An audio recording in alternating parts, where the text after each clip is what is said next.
Hello,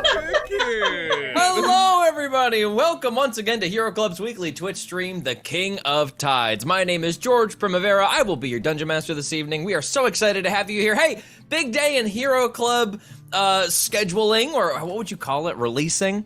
Our new episode of Cluster Muck is now up. Go check it out. It's a crazy swamp heist season that takes place on the planet Aromatica, the dingy swamps where everybody's trying to get one up on the other. Go ahead and give that a look. We've got some amazing appearances from people you may see in the tile squares in front of you right now. If you don't know who we are, by the way, we are Hero Club.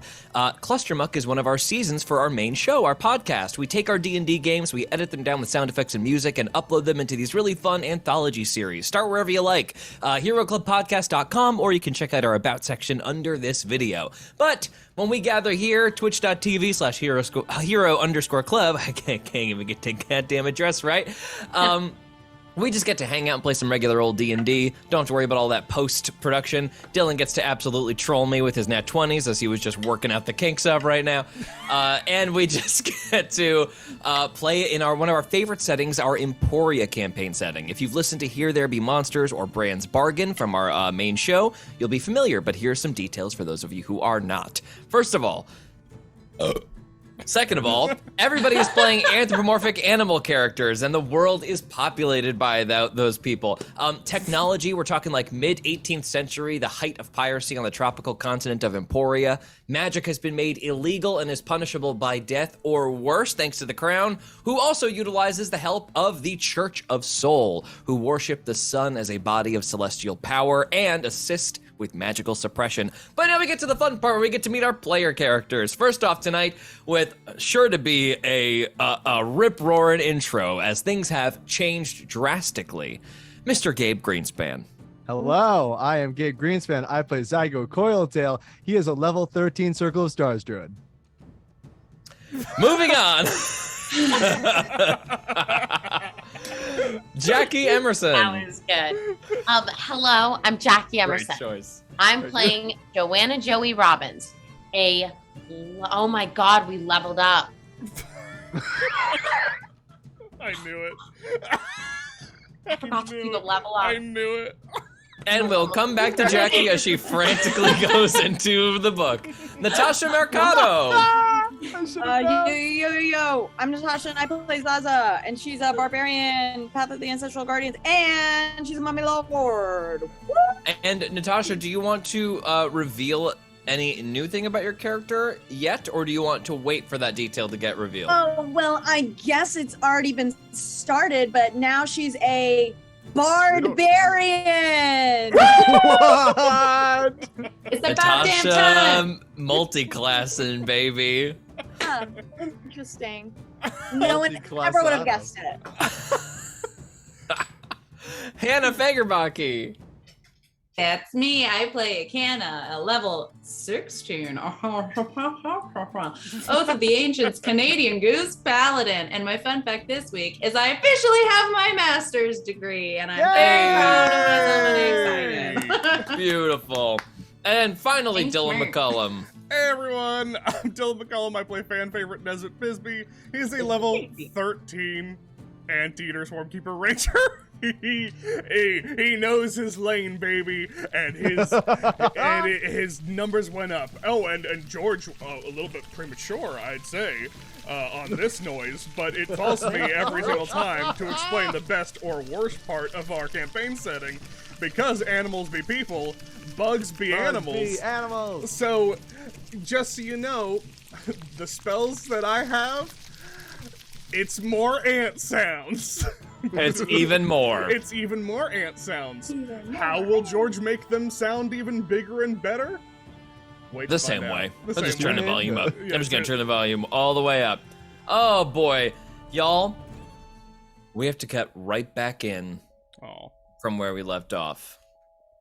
It's our thinking music. All right, a recap is in order. Let me fix my camera. Can I fix my camera? That fixes it. May you? So, having finally acquired the services of everyone they had been sent to find, the a different blacksmith than they intended, but perhaps a better one than they were sent to find. Briny is here at Belsantium's mansion outside.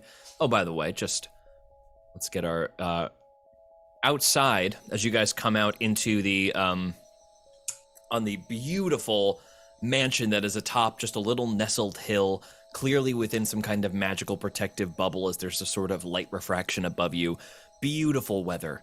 Everything lush and green, growing exponentially taller than it would have thanks to the extreme waterfall. But you also see, like, a little bit closer to the red spine, the mountain range going up through the north-south center of Emporia, that the mountains appear sort of worn and humped as they've been heavily eroded by the rainfall. Briny has been acquired from Portsau. The scientist at the College of Key East, Reshka Honeyspot, is also here, apparently, working on a problem with basically working on a spell duration equation, using crystals acquired from a time cave devoted to the goddess the Sister, who our party is currently sort of racing against the clock, so to speak. And it's funny because the goddess sort of owns the clock as the goddess of time, the void, and entropy. Curtis Belsantium has gathered you here. You are currently waiting outside a small shed with your cart, and gold is just being into the back of your cart. Clip and Clop are just sort of there chilling out. There is like a hefty amount of like people wandering around the yards as well. Looks like a pretty busy environment. Lots of staff organizing where boxes are to be placed, all dressed in that like sort of brilliant green Fort Fleet outfit with a big diamond as the symbol on the big front. On the sort of what's that that vestment called that's like a cape? It's basically a poncho. It's a poncho, but like for like a formal guard. Gold when you so sorry guys. When you guys finally get the full summation of your payment, there is a fella from Fort Fleet, just a little squirrel fella, who comes up with a clipboard. All right, that looks like it's gonna be 400,000 credits. Coins, excuse me, credits. My brain is in space right now. I'm so sorry. 400,000 crowns. Made payable to... And then, was there anything else that had been agreed upon? That is all I have in my inventory. Last sack of gold. Was there anything else that we'd agreed upon? Just like the house, I think. Like, oh yes, your properties, of course. Yes, your properties have already been filed in your name, actually. Technically, if you wanted to go to the Emerald Coast now, you would find your living quarters being furnished as we speak. wow. Oh, actually, that reminds me. He waves over a huge stack of paperwork.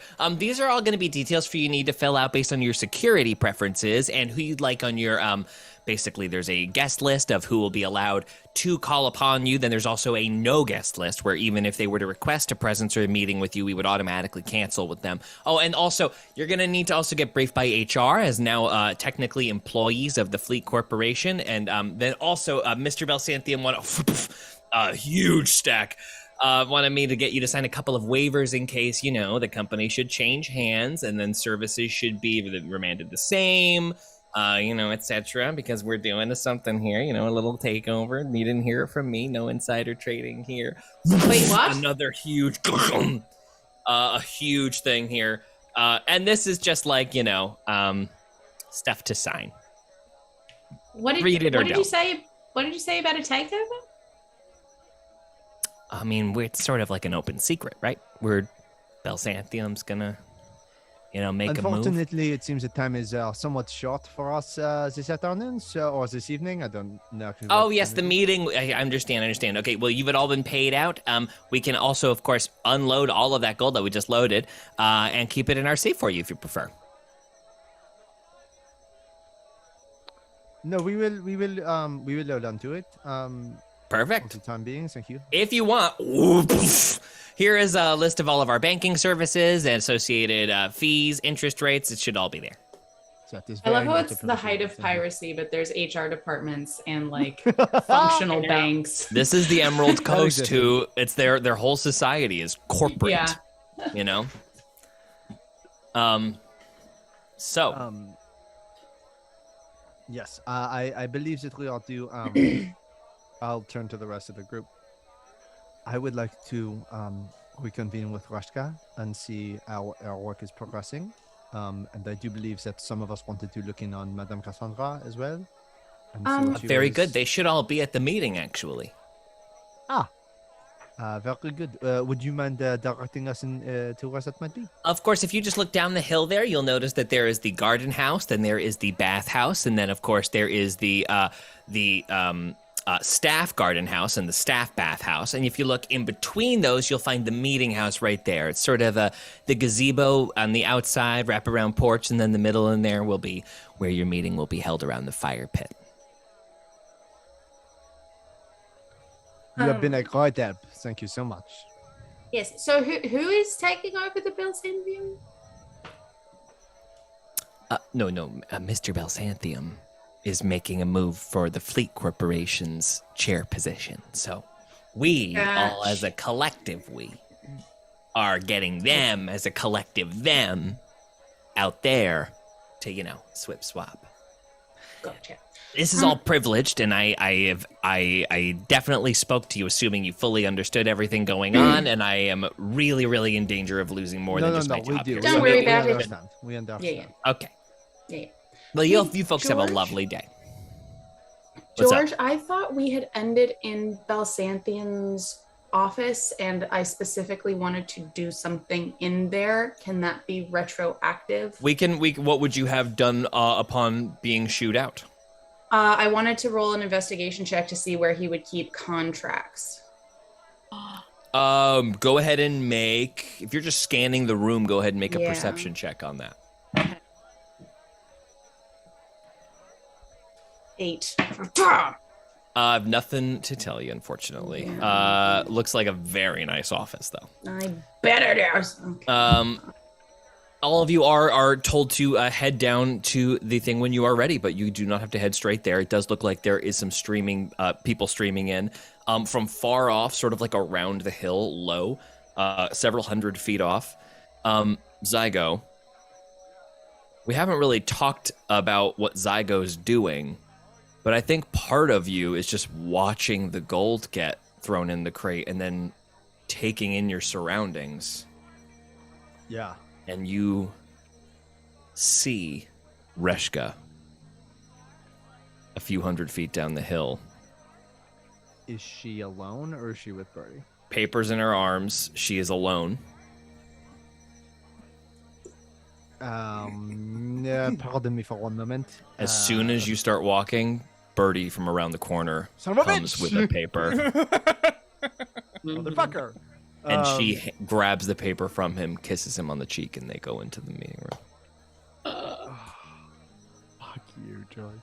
All right. Zygo gets like 10 feet away from the group, stops, turns back.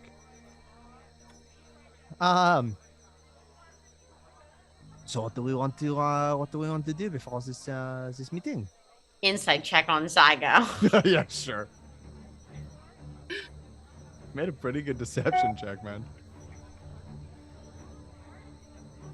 You might beat me. 14? 19. Oh. Cool as a cucumber, baby. I just saw something. I'm just using my eyes again. Just looking around. Just looking around. I really want to know what happens when we breach the contract. Because it's not a think- question of if anymore. Is it not at this point? I mean, are we going to bring back moon dust for him to sell? Is that George DM? Is that what what's on the we contract? signed? Or did we just sign to bring the people? You were signed to bring the people. Oh my You've gosh, been and that's paid, it? and to not tell anyone about what you were doing while you did it. Oh my gosh. So have we like fulfilled Then we're our fine. contract for the most part? You have technically fulfilled your contract with Curtis Balsanti. Oh my gosh, the pit in my stomach just like unwound. And I feel so much more relaxed. Oh, I needed that. Thank you. Okay, we have houses. Great. That's why you're being Again, paid, flies off and your and- properties are ready. I was Right. wondering. Okay, great. Be still in my beating. All right. That's great. We can do anything. You really can. At this point, should you want to leave and go back to this home that you have sort of dealed out for yourselves and go live in the Emerald Coast, that is an option available to you now. Right. Guys, do we derail George's plan For the next month. and just before go to this- Denacruz? I'm in. You guys think I don't have a whole plan for that? The other thing that he was He did talking say to us that- about yeah. was not part of a contract. He was just like, but also. Also, if you want to be rich and if Yeah, you want to that's be what he was like doing. my homies, this is Yeah. what I'm doing. Mhm. You know what I mean? Like this right now you're just like guys who did a job for him and he assumes you're like interested in this, Right, because we've been. which is why you've been invited to the meeting. Right. And he's also told us that like giant meteors are gonna hit Emporia in like a month, right? Or In less. 2 weeks. 2 weeks, right? 2 Yeah. weeks. And he said the phrase he used was, "We're going to have to be a little altruistic at first because if there's no planet, I can't make any money." Mhm. So he's like, "We need to figure out a way to get rid of this meteor, and then we also need to figure out a way to get the moon dust, supply chain established." But if we were to go back on that, it would just be a normal. You wouldn't betrayal. insta die based on a contract or something crazy like that. No. Right. Okay. Also, it's Man. really worth noting the contract that was given to you was a magical contract for sure, crafted by Madame Cassandra, supposedly. Bonnie Tinder's contract that she offered you was on paper from hell. Okay, so yeah, Yeah. they were I'm Not the so same happy thing. I mentioned They that. were Not the specifically same thing. different, two Interesting. different contracts. Bonnie Okay. Tinder's contract is way fucking more intense than Okay, great. what he had you sign. His thing was like, you'll be paralyzed for a day and we'll come after you and I'll know where you are. Her thing was like, your soul gets sucked into hell and that's it. Cool. You know what I mean? Like Nice. it's, not to say that that was actually what was going to happen, but that's like the severity. Right. Right. Okay. You check. Oh, well, I feel nothing if not relieved. Yeah, a little relief to start our last good. few episodes. That'll Yeah. bode well. That'll hold. Thanks. Hey, let's it's enjoy good. it. You gotta, Let's enjoy it while it's here. Relish in it. Do we want to attend the meeting? Do we want to accomplish anything before we head down? One Anybody thing have any Zygo thoughts? would want to check before, probably as they were leaving Belsantium's, just that he remembers from last time. Because like the last time they were here, he had recently been blinded and his like detecting magic stuff had been at full tilt. He remembered Belsantium being kind of a collector of arcane, like not being arcane himself necessarily, but like collecting arcana. Yeah. And being interested in it. If he saw any items or things as they were leaving Belsantium's mansion, first of all, did he see any items? And then I'll go from there. 1 second. Oh, we're getting fancy. Roll a perception check. Not a guarantee. I'm gonna roll for chance. All right. You could guidance yourself.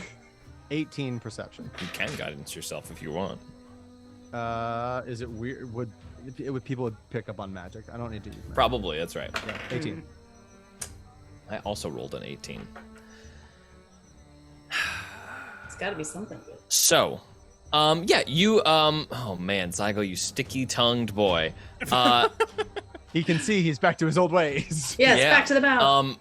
On top of what looks like a map of Emporia, there is like a paperweight of a gyro, like a rotating gold ball with a ruby at the center of it, and it's just slowly, perpetually moving. And are you detecting magic on this? No. Okay, yeah, but it is could like that's like a Zygo mark for sure. Yeah, Like you're like that fits in my cheek pocket, 100%. it does. I can get my tongue around that. Yep. I I mean, if I can get my fucking tongue around that. All right, retroactive on your way out. Yeah. All right, go ahead and make a sleight of hand check. I'm gonna wheel that one. And over here is Mr. Belsantium's collection of fancy cutlery. And then Zygo. That is a 19. Okay, 19. You got a metal ball in your mouth. Let's go. He's back, baby. Cutting forward to outside, you're outside and you like get like a little quiet spot and you can, if you would like to take a look at it. I would ritual cast detect magic on it at that point. Detect magic. Let me just make sure. I have to, of course, I forget the fucking class. I'm so sorry. One second. You good. Anybody else want to do anything as I look this up as Zygo sits there ritually casting? So we're just but it outside? involves you. You're just outside at the moment. That's right. Your meeting is down the hill. Okay. Zaza takes a serious look at the group and kind of like jogs ahead to like get in front of them. I have something to tell you all. I talked with Nesbit and Joey a little bit about this, but it was my birthday a couple days ago. How was your birthday? Happy But that's not what I want to focus on. That's not what I want to focus on. It's okay. I wish you had donuts. Yeah, next, let us know. We should update the calendar. I will put that in the calendar. Do we have calendars here? So what I I have a really Yeah, with months that don't have names. Don't ask me. We're not doing it right now. I'll make it later. Not my focus. what I really wanted Eventually to tell do. you is that I've been going through a lot recently, and I think I've been kind of taking it out on you guys, whether you noticed or not. And so here, it kind of speaks for itself. And she plops up her mohawk, her performance mohawk, and she takes out her flute. Oh my god. Oh my god. But I love it. 3, 2, 1. Am I more than a barbarian? Oh, I've been trying to tell you anything. My ancestors, because that's just who I am, I guess. Lie in the grass, in the illusory forest. I'm just an undead mummy lord who's cursed to this mortal plane. Eat a heart, break a curse. We're always fighting people, but are we even the right team? We're not going down in any round. And ancestors are going. I'll be a number one with a huge ball. A smashing god complex. Place it and hit it. Oh. Wow. How are you playing and singing at the same time? It's called magic. She's just Okay. screaming into the flute, and because she's screaming so much air past the flute, she's also fingering, and it's like my all coming out the God. same. Oh my god. Man, number one with a big maul. Oh, Mason and hit it? Was that the... Mason Oh. did it. my god. Oh, man. Oh man. Wait, do I have to roll a Jesus. performance check? Because I think No, we all know- absolutely No. not. You just performed for real. Great. I think that has a number associated to it that we all know. Yeah, you just nat Yeah. 20, Yeah, we baby. all- That's 20, baby. You stick of the heroed, even though it wasn't, but still. She brushes her hyena bangs to the side and then like Oh, no. pushes the mohawk down and kind of just like keeps walking. You, It you really can is the actually. most- You just walk That was away. not. You can talk to us at any time, so that, She really is the most emo player That really- ever. you notice that was not at all establishing a dialogue or communication. It was a very nice performance, but It it is was- not. Great, I loved it. First time seeing Do it something again! of that merit. Do it again. I can hear you, you know. And yeah, keeps walking. Well, we Nesbit liked is it. full on crying. Dude, Nesbit's full Never on respect. silently just like.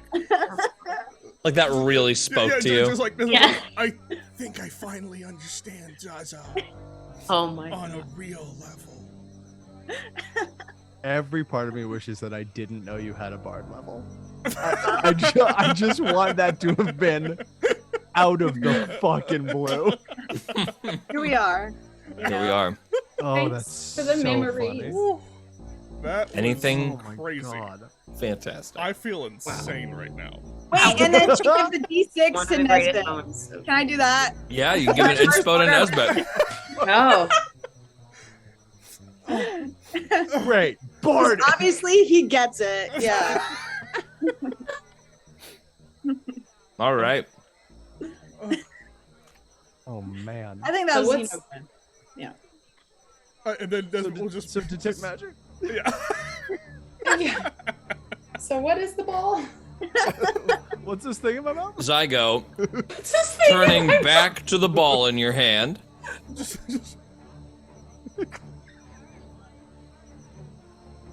Just give me 1 second. Oh my gosh.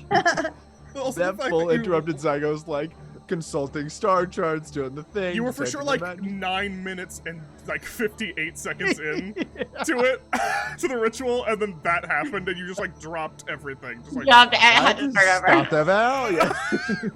Yeah. This is an orb of Find the Path. Oh fuck. That's cool. Cool. Casts Find the Path once per day. Recharging with the dawn. Cool. Remember that time Zaza sang? I know it feels like a year ago now. God, when even? Everything just got so serious again. Okay.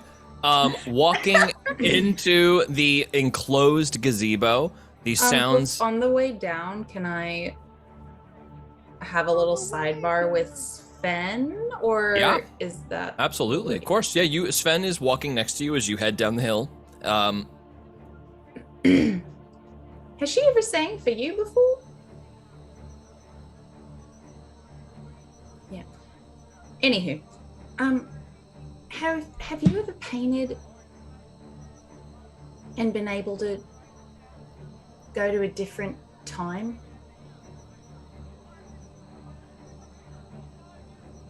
I don't think so. No? Like painted a memory?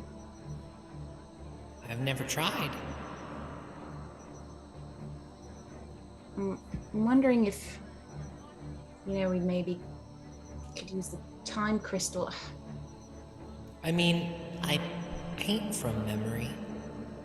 So in a way, I'm always painting a memory, It's true. and I've never gone back in time. I wonder if you were to paint a specific scene, if that could maybe work. I'll try whatever you want. I know it's very selfish on my end to ask it of you, but I do appreciate that.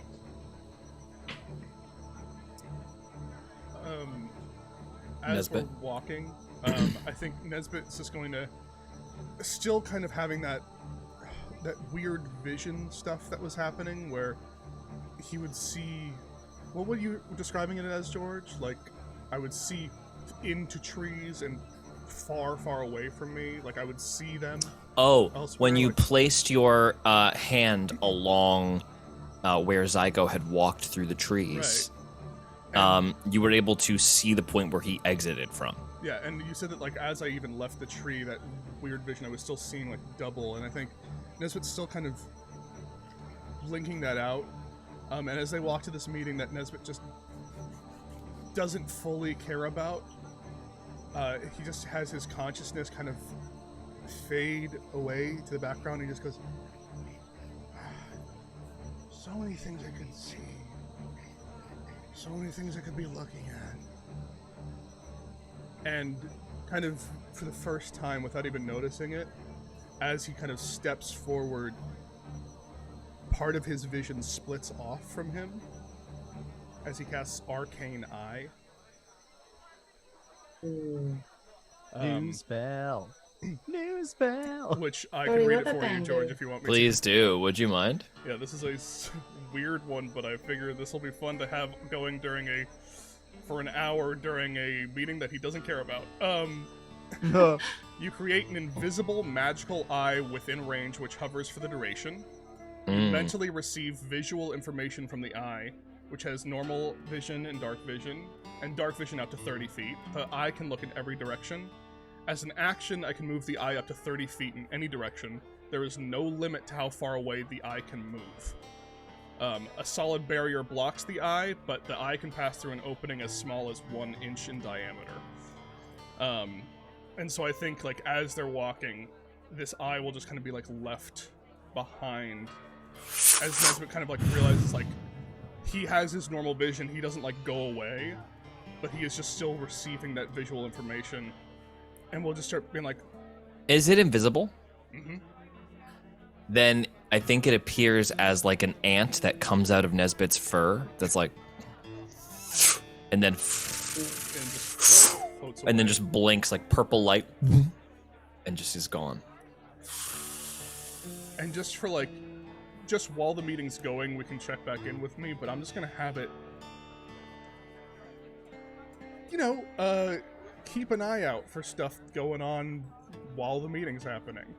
As you guys walk into this like interior gazebo, oh, Jackie, go ahead. Joey also, who's like is feeling a little bit more apprehensive of Cassandra, is just going to pop a preliminary detect thoughts. Not the kind that's observable, but the kind that's just surface level.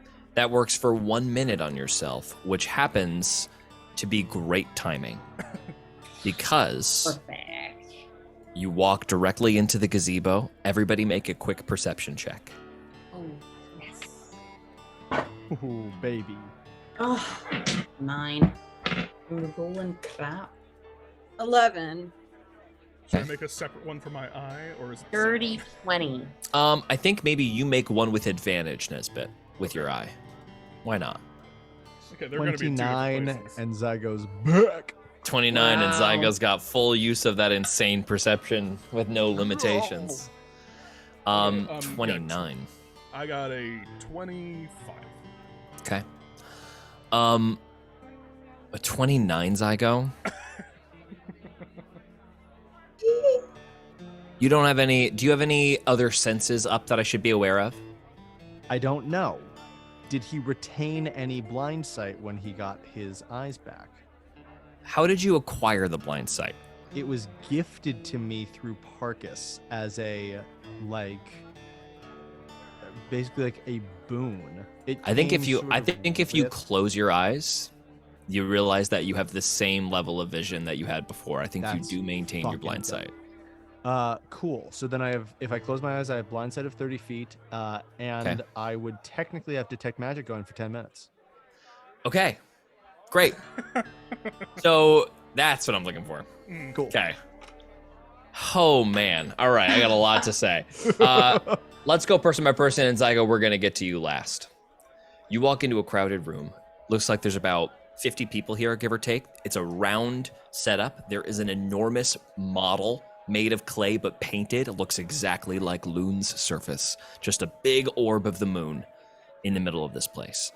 All the chairs are sort of around, and there is a rounded pedestal. People are only using one half of the room, so like the pedestal on the moon is going to be used as kind of like a TED Talk stage, clearly. Dylan, what was your score? 25. 25. Who had the lowest score? What was yours, Zakana? 9. 9. You walk in, and the first thing that you see is you're just watching Curtis Belsanthium up at the front, shaking the hands of several very important and very rich-looking Emerald Coast representatives. They are all wearing Fleet Corporation outfits, so dark green colored. Whereas, like, the Tinders are like very red and orange focused. These guys are all about like soft greens, flowy, long cloaks, and exceptionally bejeweled. All of them have tons of jewels. You even see Curtis Belsanthium has like a ring of exquisite gems on each finger. He is, after all, called the jeweler. And he is certainly like representing with like a full outfit. He's got like a nose ring on a chain that goes to his ear, which does not really fit with his like old like aesthetic. But then like on his ear, he's got this big, long, drippy earring that kind of hangs low and like shines. And you don't even look at Curtis. You're just watching these gems. Who got the next highest?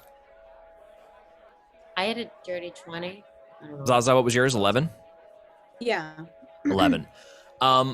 With an 11, first of all, Zaza, that performance went off without a hitch. You're feeling amazing. You're feeling like, holy shit, I found myself, right? Yeah. In the midst of like this room, just for a second, you feel the hairs on the back of your neck stand up. And a little voice just whispers in your ear. It's close now. You have to destroy it. It's close. You recognize your ancestor's voice, and you remember that rotating image of the necklace.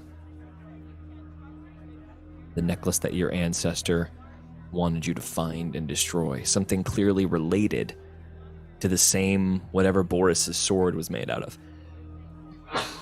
Excuse me. Something that your ancestor was sent here to rid the world of and failed. And sort of involuntarily sent you on this quest for her. But you don't see where. And you don't really, like, you're confused at that. Joey, with a dirty 20,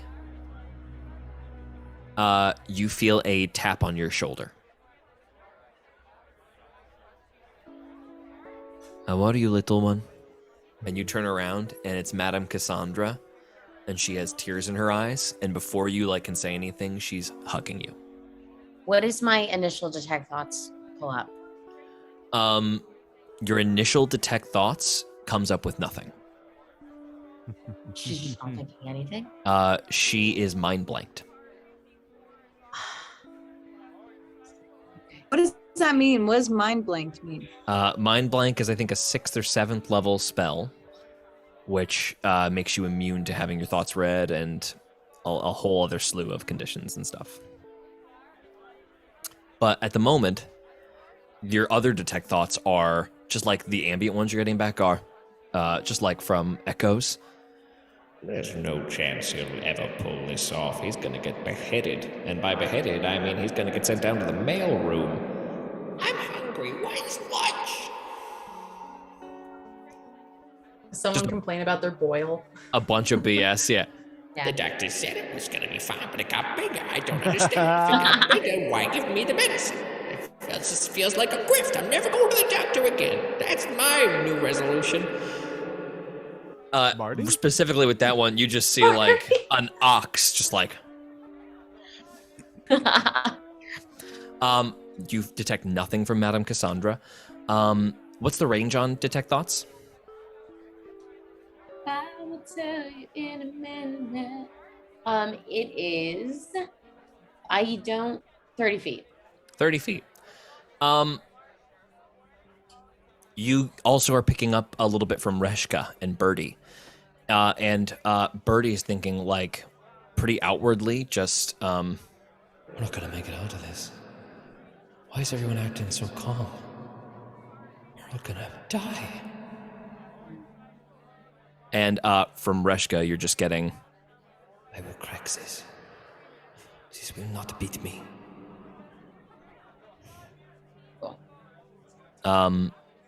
Meanwhile, you just see Briny stuffing his face with food after like a long journey and also feeding it to his ladybug, and his mind is perfectly in sync with his actions, just like just noises of like It's been so long since I've had anything to eat. Oh, and you get it. Oh, good girl. It's like literally overlapping with his out loud voice. You're hearing both at the same time.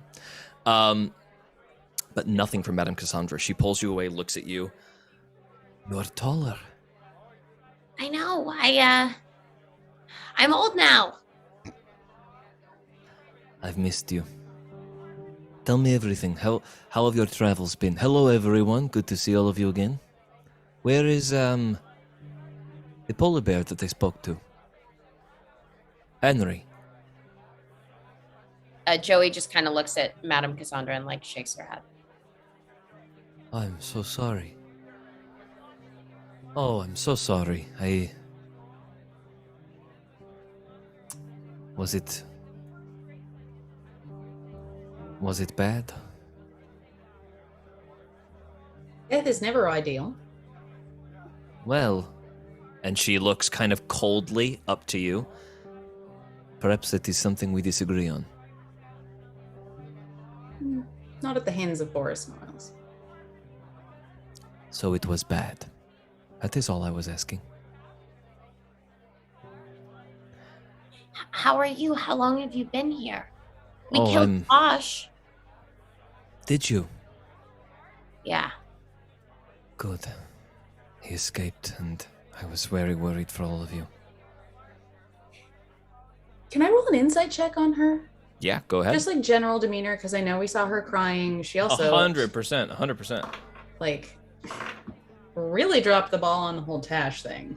Yeah. Like I'd you also had like one to job. You check. had one job. Ooh, better. 19. What'd you get?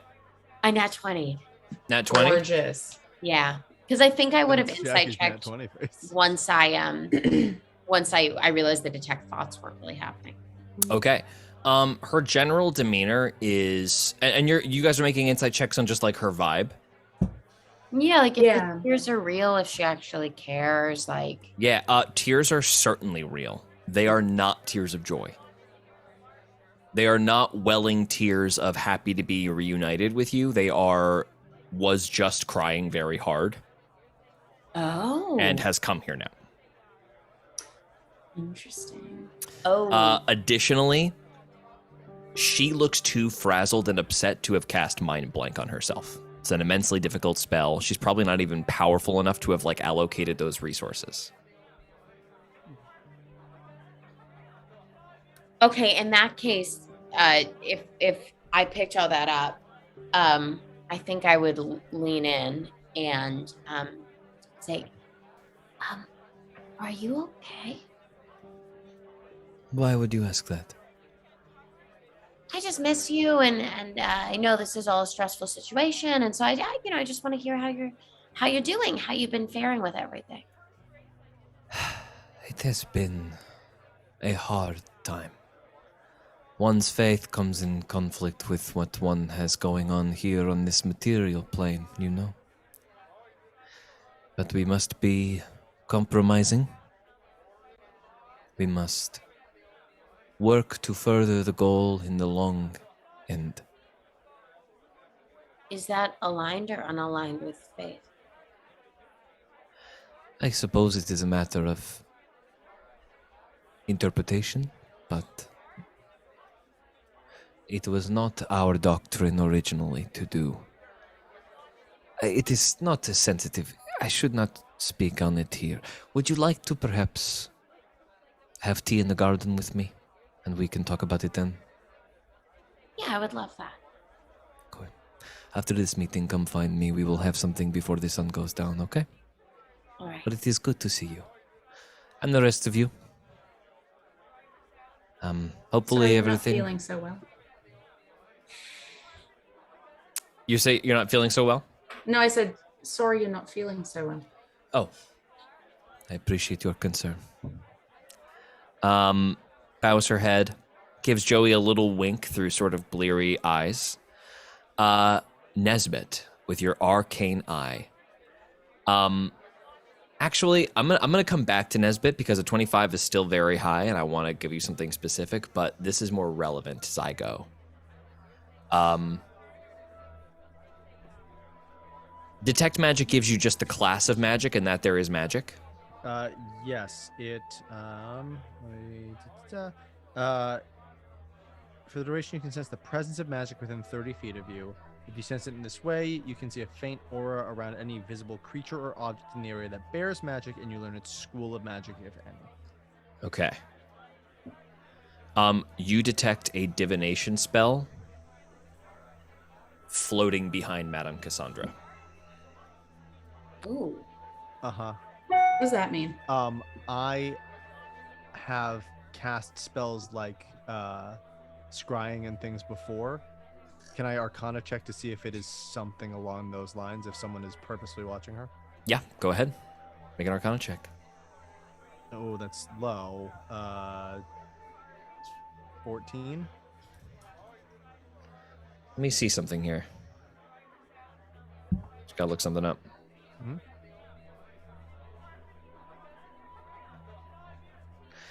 Mhm. You rolled a 14. 14. I think actually that is high enough. It is. That is another arcane eye spell. Interesting. Cool. Cool. Okay.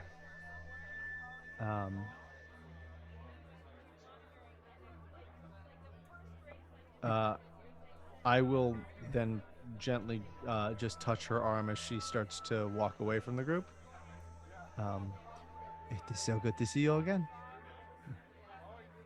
You're okay. Good for you. Thank you. How did you do it? It was not me. It is powers far beyond my abilities. Well, I will have to hear more about that at some point. Of course. All right. You are aware that there are powers watching you. Yes? She goes very silent. Are you in a place where you like are kind of outing her to your whole crew right now? No, I was. You're like, pulling her as she aside? went away. I wanted You're to just catching up follow a private? step or Okay. two. Yeah. She stops for a second. She's gonna make an insight check on you. Ooh. Why do you want to know? If Genuine she concern? is not aware, then Yeah. that's a problem. Great, roll an insight check. Ooh, yeah, that's not bad. 25. She looks pretty immediately like taken aback that you noticed it. And then supposing that should not be surprised. Yes, I am aware. That is good. I'm sure we will have much to talk about later. Of course. I'll be around the corner there. I'm going to stay for the meeting. But anyway. She walks away. Great. Nesbit, with your 25. Where is your eye going? So I guess, and this is why it's like it's going to be kind of for the entire hour of the meeting. It's going to kind of be wandering because I can move it 30 feet every 6 seconds. So it's going to stay in this general area, just kind of wandering around the room.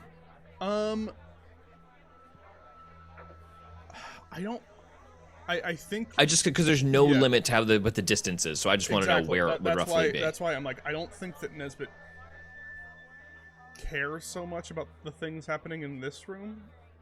Sure. I think Nesbit would have it kind of like going more towards the like I think it would be for a little bit, right? Because like it's a lot of time to have it up and a lot of movement, but I think it would start wandering more towards back towards the manor and like seeing if anything's going on while we're all at the meeting because we're all here. Okay. And Nesbit, I'm pretty sure,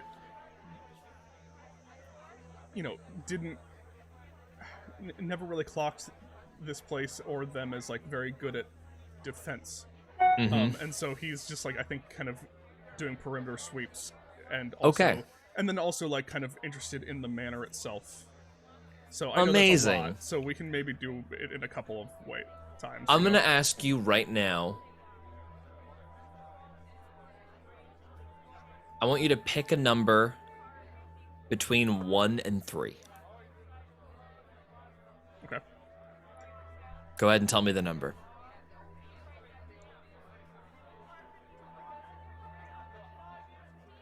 3. Okay, got it.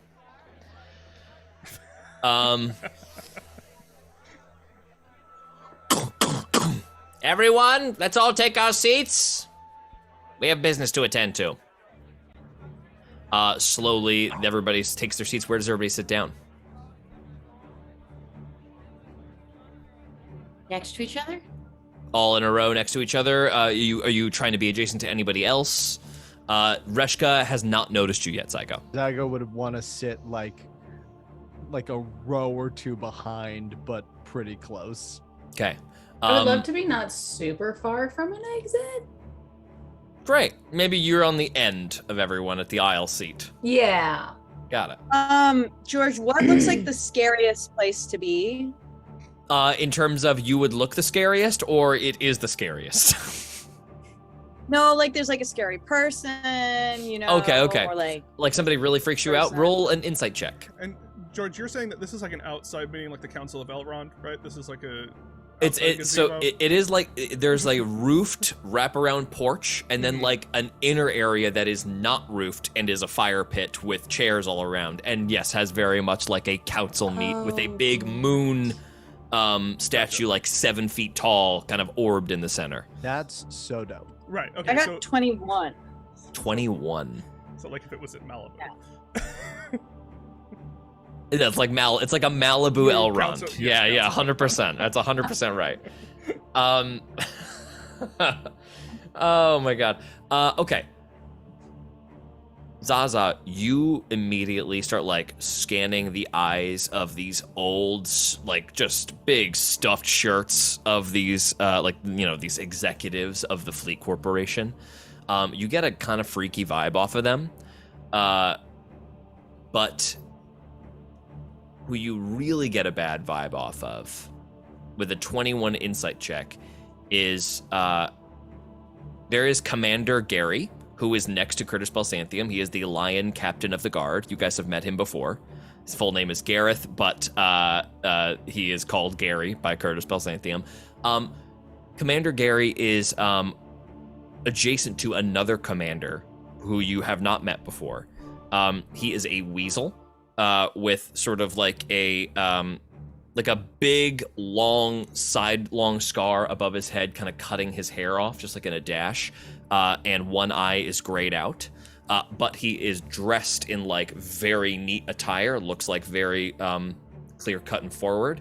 But he catches you kind of staring at him, and he stares back at you so confidently and like in a way that makes you very uncomfortable, like from a perspective of like you've seen cops before, and this guy is doing the cop thing where he's just like assessing you for threat, and in a way that's so competent and so fast that you're like, that guy is very intense for this vibe right now. That guy is on way more edge than everybody else in this room. Huh. Okay. Okay, wait. And also, since I'm new to casting spells, if I cast a spell, it is noticeable. Like, people see it. Oh, yeah. Okay. Magic is not legal here, necessarily. Curtis Balsanthium's cool with it, but that doesn't mean that everybody's going to be cool with people just, like, casting magic around. Can I just do, like, a little stealthy taparoo to Zygo and Akana? Be like, check out the cop, but, like, you can tap. Yeah, you guys, you can flag your attention over to the cop. That guy feels like a cop. Yeah. Fucking narc. Yeah. And then I want to sit like in between the rest of the party and like him. Okay. So no matter, like, I'm in between. Yeah. Curtis Balsanthium gets on top of the stage. Everyone, I just wanted to say thank you all for being here. Let's get to business, shall we? So, all of you are aware of our current trajectory. Our plan was to be on Loon's surface by the year's end. Obviously, situation has changed. We are now going to require that we are aboard any kind of vessel or undergoing any sort of process to put us on Loon's surface by either the week's end or, at the worst case scenario, a week and a half from now, as we have a major pressing problem to deal with. If you could all wheel that out, please. A scale model is wheeled out with a giant meteor atop it to come like... This is to give you all an idea of the scale of what is heading for us right now. The moon is about 7 feet tall, and this object is approximately like a foot long.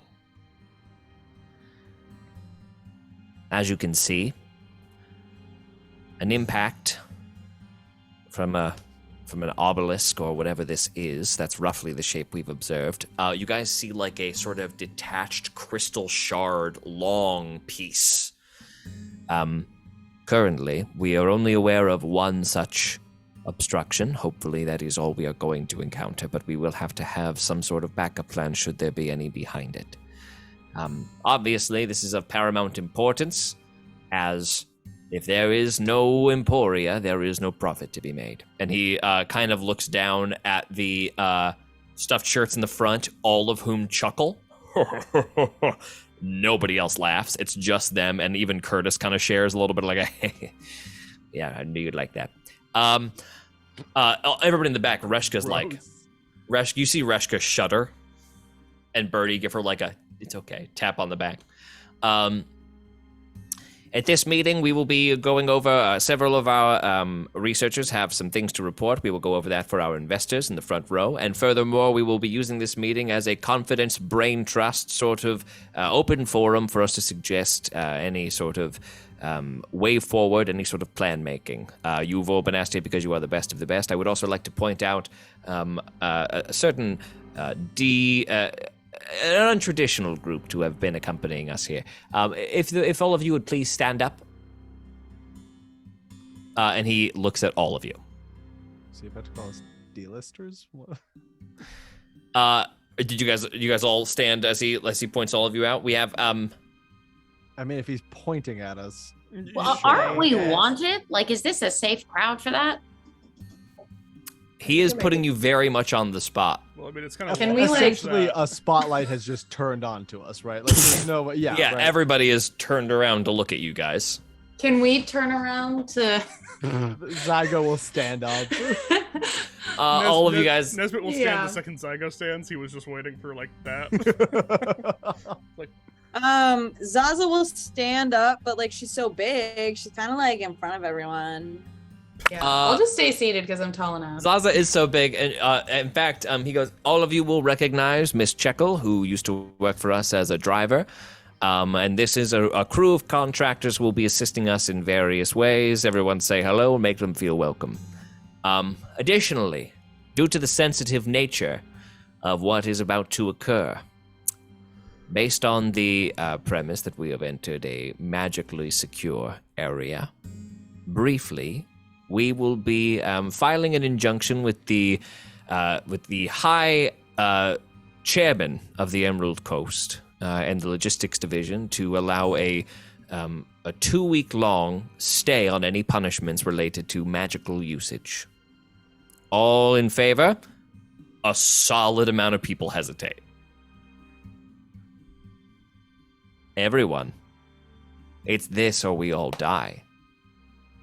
Priorities. No matter what your upbringings or what you may have come from, extreme measures are now necessary. Hi.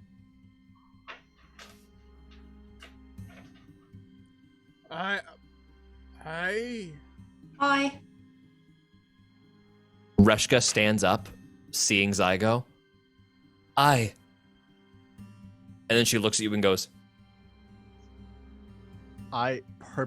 she never saw that what had happened. I had the cloth over them. Oh, right. You never wanted to show her what you just said. Yeah. To show her the injury. She looks up at you, and then in that case, not noticing that there's anything different, but just noticing that there's like, you're more bold now. It's just sort of like looking at you. For sure. Since you last. Birdie stands up. Aye.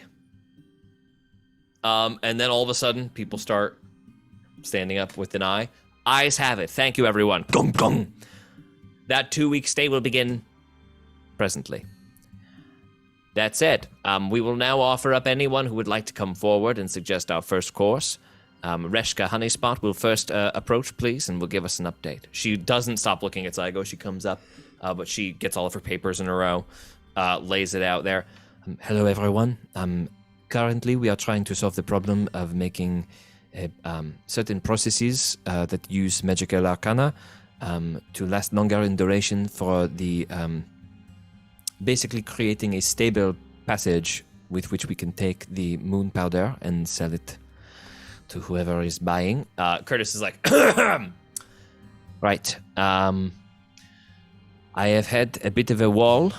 I am hoping to overcome it soon, but I will need more intense hours spent alone trying to solve the right equation. I appreciate your patience. All right, everyone. Thank you very much, Rashka. I believe we have a newcomer who I would like to invite up. Mr. Briny comes up. Oh, I'm sorry about that. Yes, I'll be your resident smith. This here's my ladybug lady. And what we'll be here doing here is just basically making anything you need. I'm gonna be out back. I got a whole bunch of seeds I gotta plant to the forge, and I know what you're thinking. Why would you need seeds for a forge? Well, it's a whole story that I'm not gonna get into here, but it involves somebody that cares and loves about you very much. That's right. Let's talk about the mother. Okay. All right. Let's. Thank you so much, Bryony. Bryony, everyone. George, Yes. George, can I look at the cop when Bryony's talking? Yeah. The cop when Bryony is talking. Ooh. Roll a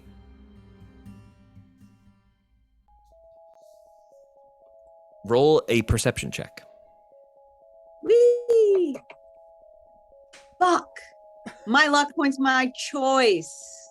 Luck point? That was a that was a botch. Oh my god, fuck. A 9. So I got a 9. That was a 2 plus 7. He is standing there stock still, holding like a halberd that they are carrying, both him and the other commander. And he's just sort of looking out in front, looking down politely, nodding.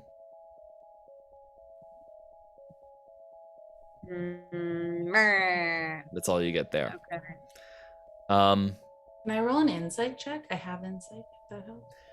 What are you trying to roll insight check on? Give me a little direction there. On him. Also, particularly if he's like On the cop with the magic thing. Like we're all gonna be cool with magic. Oh, yeah. Yeah, go ahead and roll an insight check on that.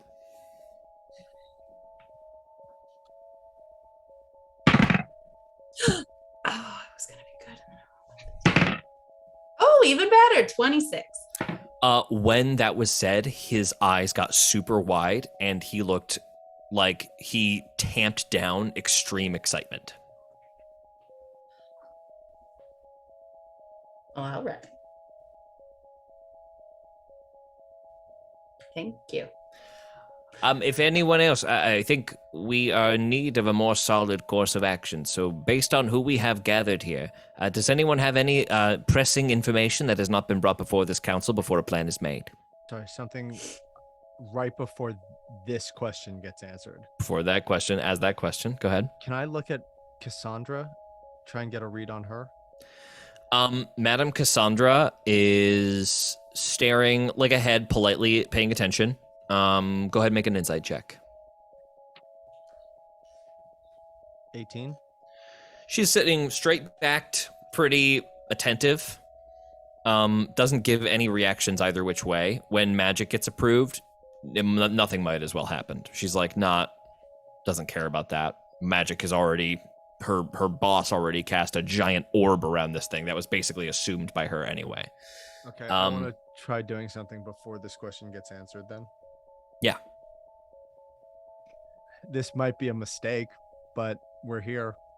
Zygo is going to burn a sorcery point to make a subtle spell. And he is going to cast Dispel Magic at 4th level on the arcane eye behind Cassandra. Okay. It disappears. Cool. I just don't want whatever is watching her to hear if we have information to give. Okay. Got it. That arcane eye We disappears. are able to give that information. Try not to let anybody get ahead of you. Uh-huh. Okay, she does not notice. subtle spell. You just kind of wave your hand, and it behind her just disappears. Nobody else gets up to speak, and with any more relevant information. Curtis says, "All right then. The loose plan that we have laid out, thank you to some of my consorts, one of which being Madame Cassandra, everyone. Polite applause. Madame Cassandra, wasn't paying attention and gets, puts a hand up. Our current objective, we have some information about the surface of Loon and what that's going to be like. And he goes on to explain, what a vacuum is. In order to survive in such an environment, we will need a completely sealed suit, something that can contain an atmosphere that is capable of being survived within. For that, we need a very specific type of metal. And the meteorite is wheeled out. Currently, we do not know how to smith through this, but we hopefully have one of the best in the business here. We have been advised that there is potentially an apparatus in the bowels of Brickton that may also be capable of breaking down this material. In doing so, we may be able to craft suits that will be able to survive on the vacuum when enhanced with magical properties, especially because, yes, this metal is spell-bearing. Mostly gems are only what we know to be spell-bearing as of now, but this entire metal contains the ability to bear great power. From that point, we are still working through the details of how we will actually achieve a landing on Loon's surface of some kind. Right now, certain projectiles are being investigated. Currently, there is a rumor being investigated as well that there is a mage that understands teleportation on a level not yet ever known before. There are many such rumors in the Blackjack Brigades that we have spies in. So currently, our contacts are reaching out to them. We have not come up with anything so far, and obviously time is quite short, so alternate plans will need to be drafted. I am looking at all of you for your own innovation. Otherwise, we're all dead. And again, no one gets to enjoy the gold if we're all dead. Nesbit. Outside, your eye drifts all the way back to the manor. Where do you go once you hit the manor? I guess the only way that he would know is that he's just curious. He would just retrace Back to Curtis's office? Yeah, if I can. I think Ness is curious. Invisible, right? It's invisible, and it can go through a opening that's like an inch in diameter. So there's a little slot open at the door where you just can go. The eye peeks back up into the room, and there is somebody waiting in the room.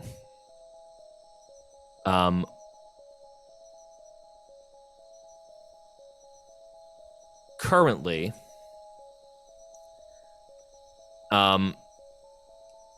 they just look like a sea-worn, long duster, tri-cornered hat. Looks like a bear. It's just like a old grizzly bear. Big blunderbuss strapped to his back. Scimitars on either, strapped in like an X crossbow on his back, and then like a ring of bolos around his belt. Looks like a very battle-scarred pirate is waiting in Belsanthium's office. Kind of window is open. He's enjoying the night air.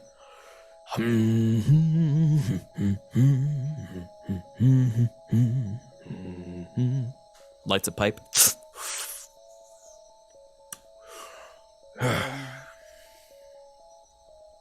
Okay. Because this isn't a hearing thing, it's just a seeing. Mm-hmm. So I think let's clock that for a moment. Would you like to go anywhere else or investigate anything while you're here? Yeah, I'll just investigate. Is the door locked? The door is locked. Okay. I think Nesbitt's just going to be like, okay. And then have the eye drift out.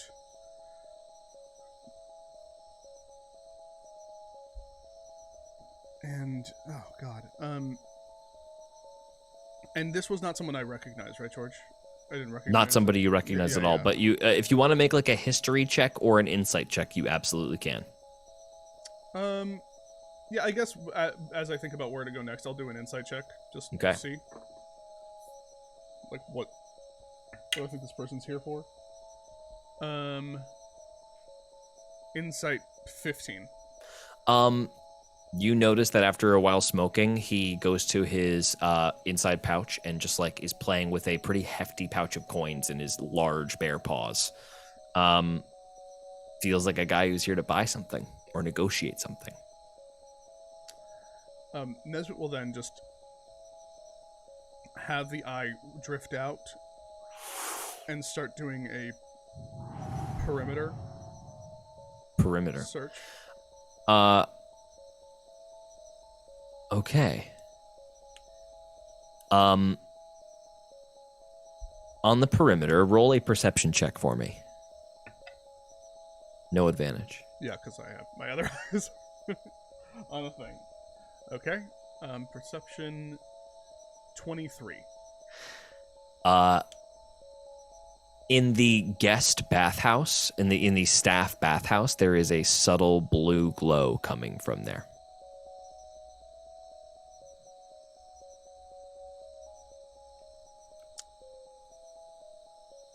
The eye will head towards the glow. Great. We'll come back to that in a minute. Mm-hmm. So, as it stands, we are putting together a team that is going to be entering Brickton in order to essentially do the forging on the go. That means that Mr. Briney, you will be on this mission. Should anybody wish to come with him, we will, of course, need experts. Madam Cassandra, you are familiar with the Bells of Yzma, are you not?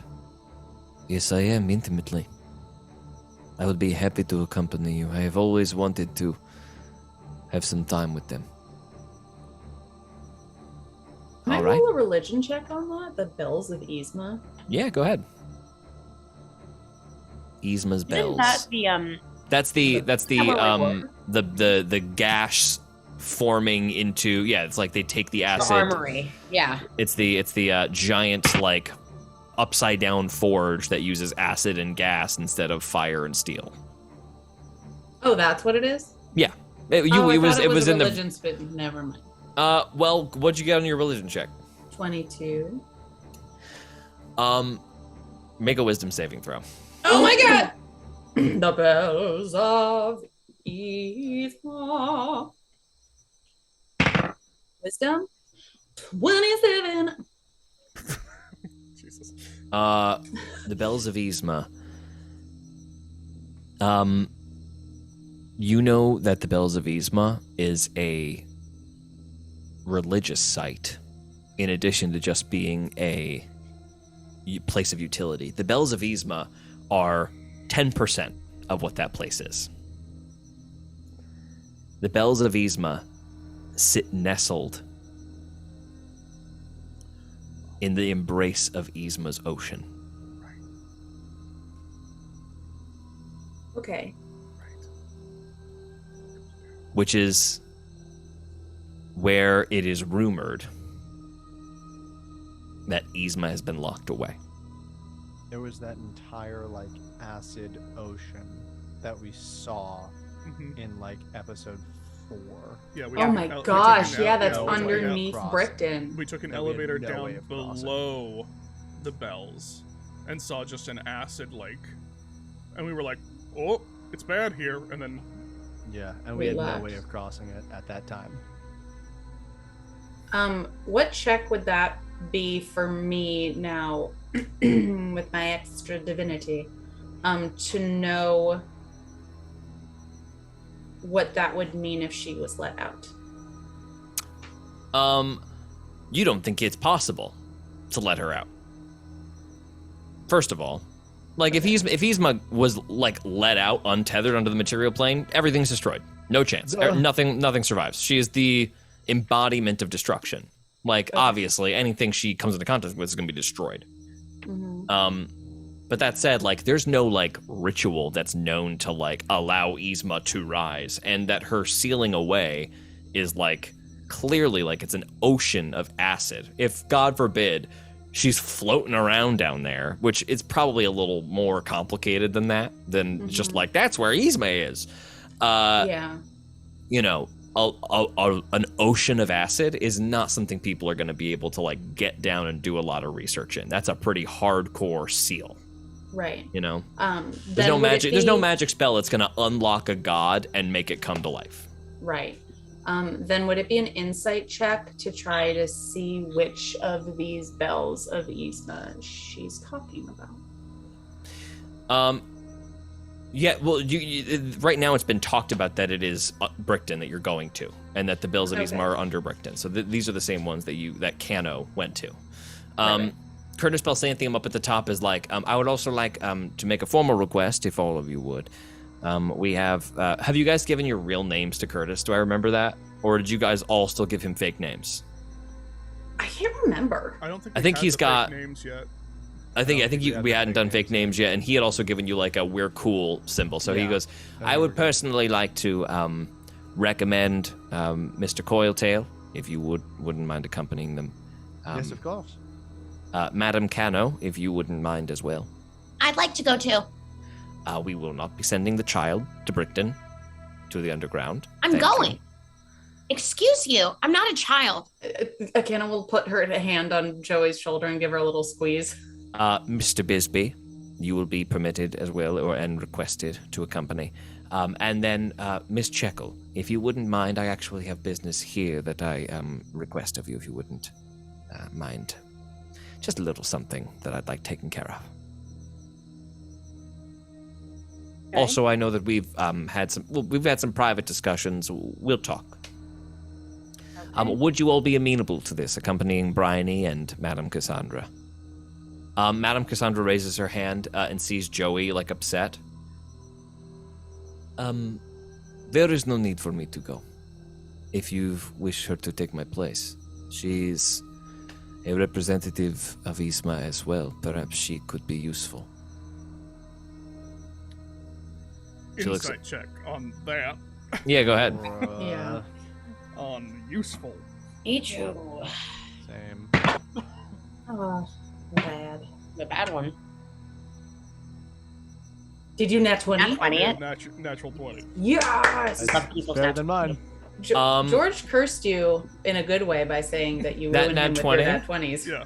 That nat 20, she doesn't really want Joey to go. Oh.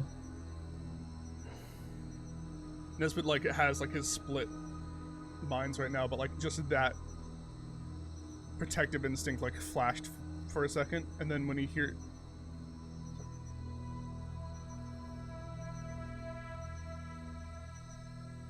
Do I have a confirmation from the rest of you? Yes? No?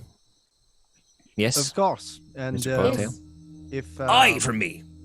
If this if the armor that we are using, the material can be enchanted, then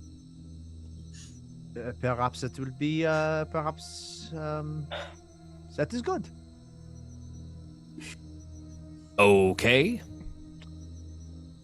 Right. Halfway through that sentence, I shouldn't explain to this room that I'm a magic user. yeah. You just if I, Cool. That is cool. And he goes, That's crazy. Someone it could is do something cool. with that. It's very cool. Right. Perfect. And in the meantime, Miss Honeyspot, if you wouldn't mind taking care of, the rest of it, we'll reconvene on that as well.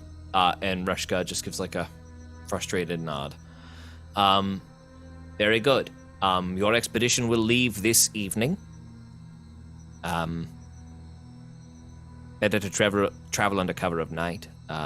We will give you a detailed map on how to get there to avoid most known patrols. You should reach Brickton's border quite simply. something to note, again, typical security in Brickton. Many of the blackjacks are stationed on the rooftops of the buildings, as it's relatively low to the ground city. So what you'll want to do is either get underground as soon as possible, take the sewer systems as an extensive system in Brickton, or you'll want to work with some sort of magical invisibility. We won't say anything to you here. Understand that you will not be under our protection, nor the Emerald Coast's stay on punishment. Additionally, we will have to deny any knowing of you should you be caught, so there will be no backup plan if you are taken. Do not be taken alive, would be my recommendation. Okay. Which is exactly why we will not be sending a 12-year-old on this mission.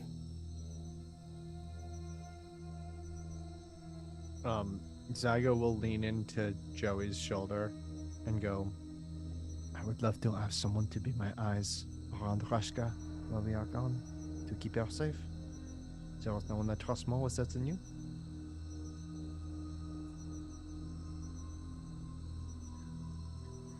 We can talk about this later.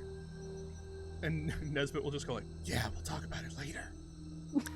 Nesbit, staring wide-eyed, is approaching in his other eye the glowing hut,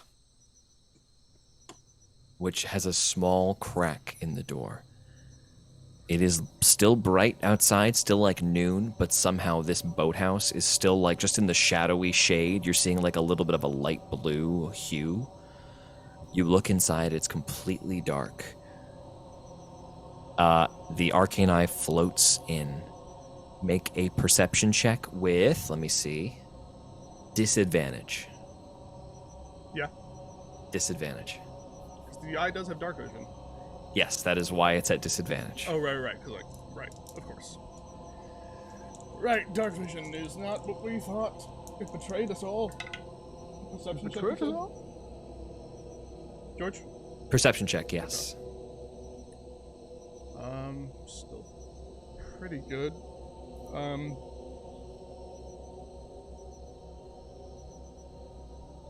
22.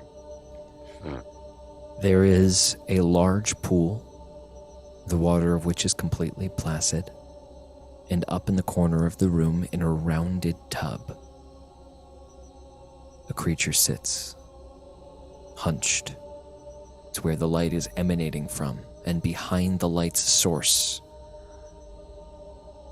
there are reflective blue orbs for eyes.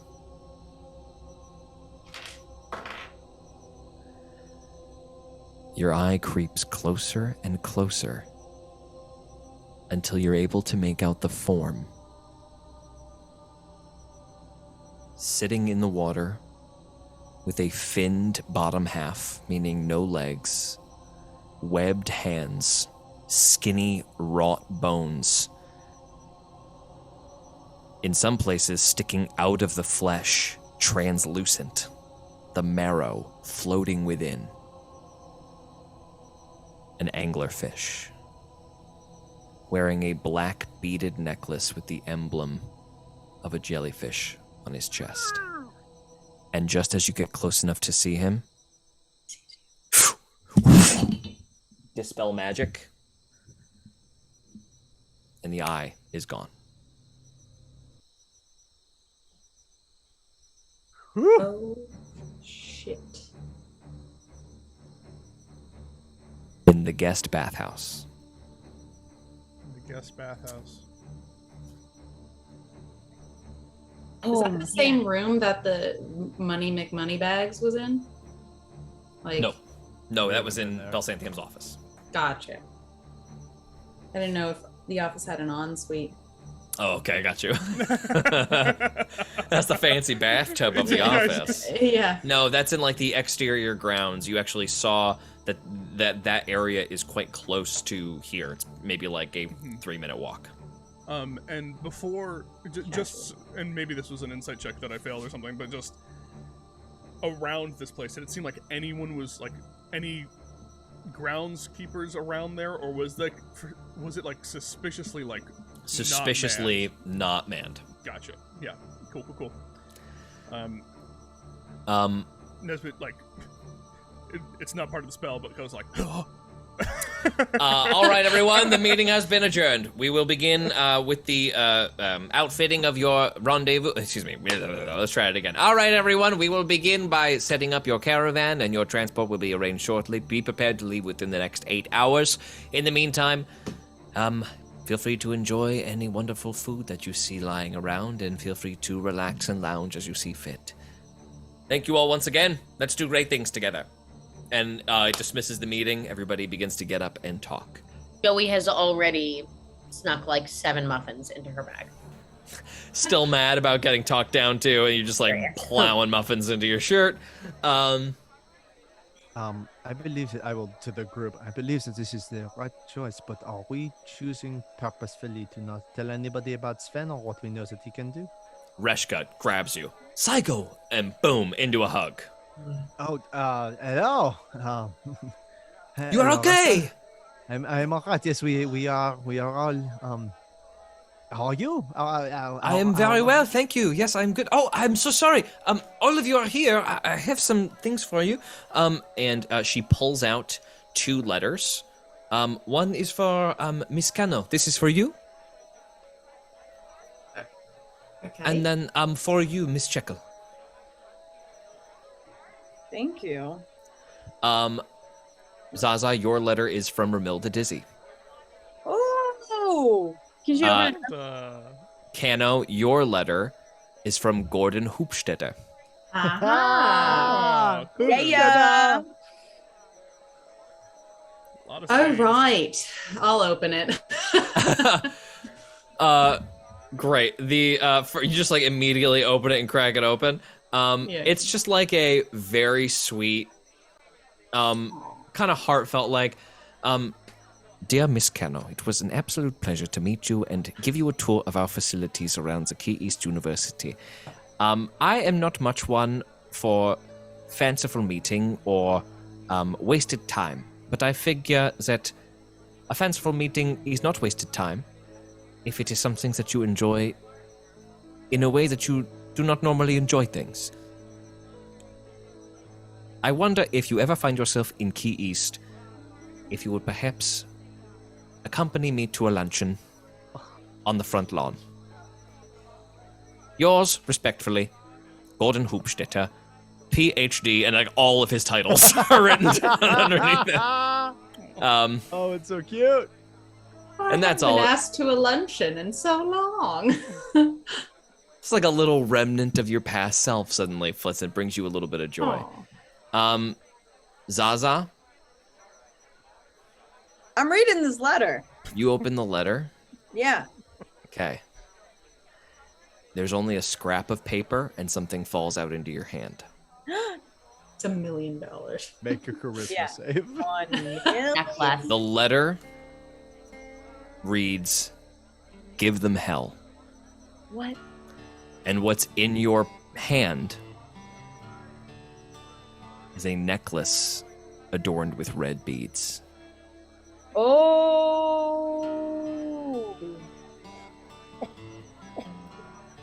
Is it missing one?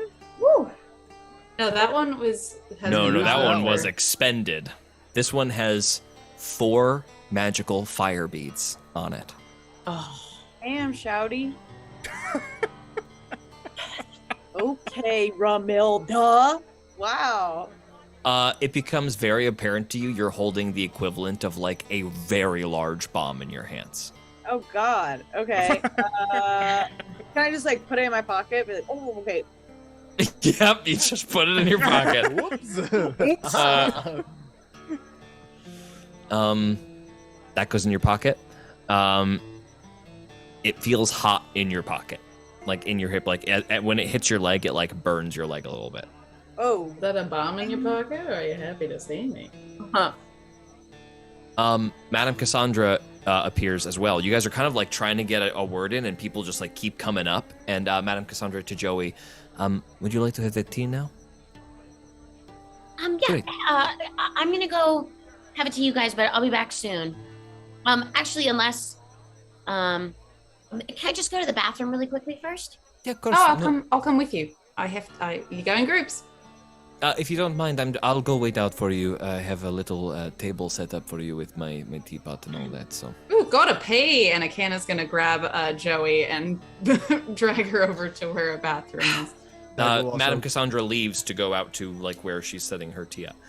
Zygo will take Reshka and go, if I could take a look at the works that you are doing, just, you know, we have been Of course, we must brief you, of course. Yes. Absolutely. Come, before you leave for your mission, let me show you everything we've got. Perhaps you know something I do not, and you can get rid of this problem for me. Hello there, how are you doing, Zygo? Good to see you. Good to clap, see you. clap, clap. Yes, oh. This guy right here helped me out of a bind like I can't even tell you. Oh, I love this guy right here. I love him. Oh my gosh, your eyes. Yes. They are as good as ever. Right. Okay. Yeah. All right. Well, yeah. You have to come check out our work, and if you can, come by the observatory, and we can talk about how this is crazy. You know, right? It's just a giant rock headed right for Emporia, and there's nothing we can do. There's nothing we can do about it. I'll talk to you later. And he walks out. You know, he's not doing well. The crazy thing is that Zygo would actually love to stop by the observatory. Like, that's exactly what he wants to do. Just not with this fucking guy. I think Nesbit is going to kind of, see that, like, Akana takes Joey away. He goes, oh. And then we'll follow Madame Cassandra. Like, not even quietly, like very obviously, just like power walking behind. You see Madame Cassandra like has a table kind of overlooking all the activity, like very much in like outside this beautiful day. There's a little umbrella set up. She's got a teapot set out there. It's pretty hot for tea, but she is pouring it. It's not hot for somebody who lived in Brickton out here. It's still like sort of like, it's like a nice 68 outside, hot in the sun, cool in the shade. She's sipping her tea as she sits down. As soon as she does, she pours a little something from her teapot, looks up at you, Nesbit. Would you like some tea, Mr. Bisbee? I want answers. Okay, well, what can I answer for you? Nesbit will sit down. She pours you tea.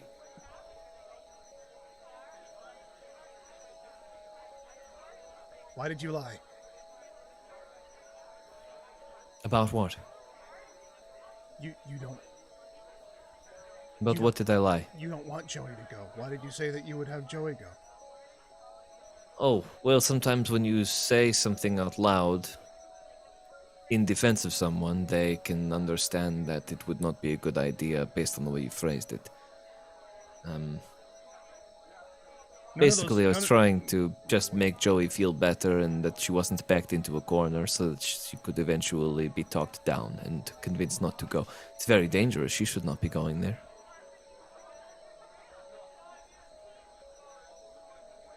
Can I insight check? Yeah, make an insight check. Mm-hmm. That was a lot of words that Nesbit was like, Yeah.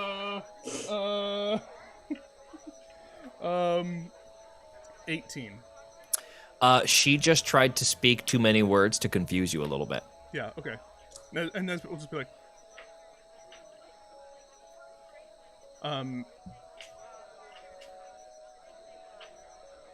none of those words made sense. You are,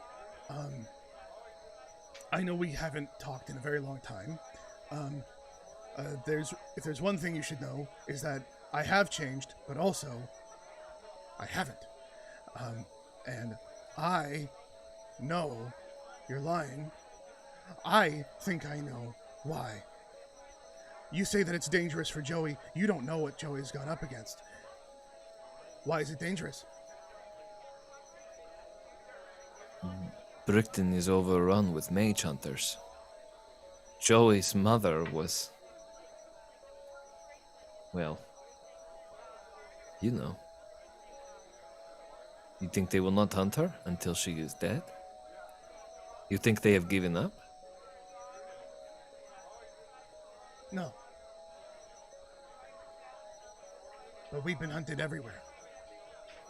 Well, We were- don't go into the den where they have set up after what you did at the with the Ermengarde, the Casper's mansion. The presence of mage hunters there has been prominent.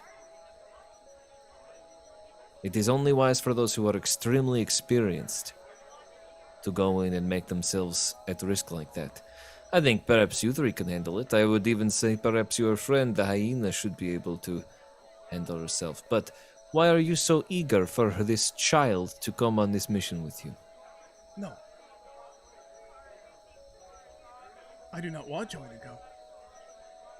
Well, I good, wanna then know- we are aligned. Why No. are you interrogating me? Because you're lying. But I am lying for your purpose.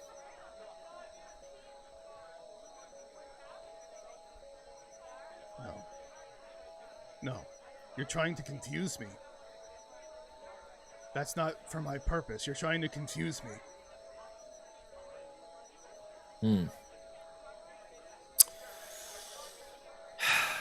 Mr. Bisbee, I agree with you. I do not care for all of this deception. I wish I could just say what I mean and have it be done. But we cannot always get what we want. And sometimes we must at least appear to compromise. Even if our intent is not true. To get what we want. Yes?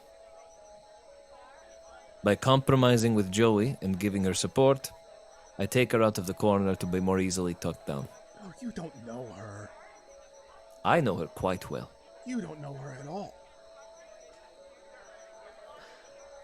Roll an insight check. Wow. Okay. I'm rolling really well. 19. Yes, you. What a difference. scenario. She's really sure she does. Okay. How? How could you possibly know her? This has not been a pleasant conversation, Mr. Bisbee. If you wish to change the subject, I simply tire of this.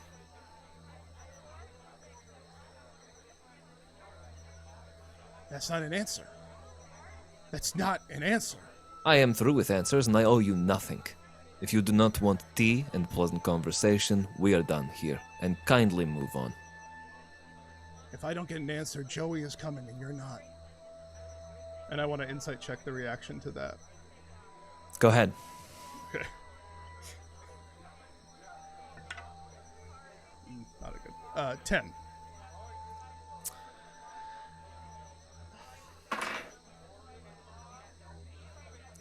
Uh,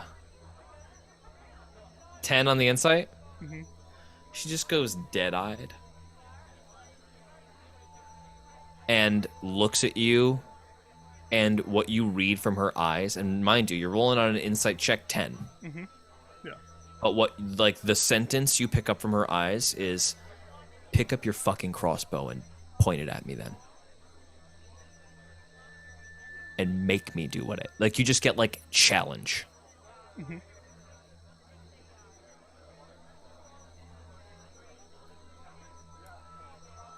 And I think for you, Nesbit, uninhibited by like what society deems appropriate, like it's the first time you've seen somebody in a public space be as willing as you to do what is needed to be done, like to resolve a conflict. Okay. Like you feel this potential within yourself too if you were to go that route. But like she will stand, like you get the idea, like on a 10 insight, you get the idea that she will stand up and waste you here if you pull your crossbow.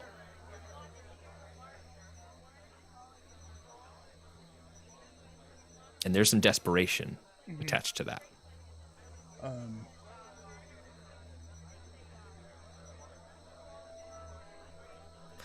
Give me 1 second. Yeah.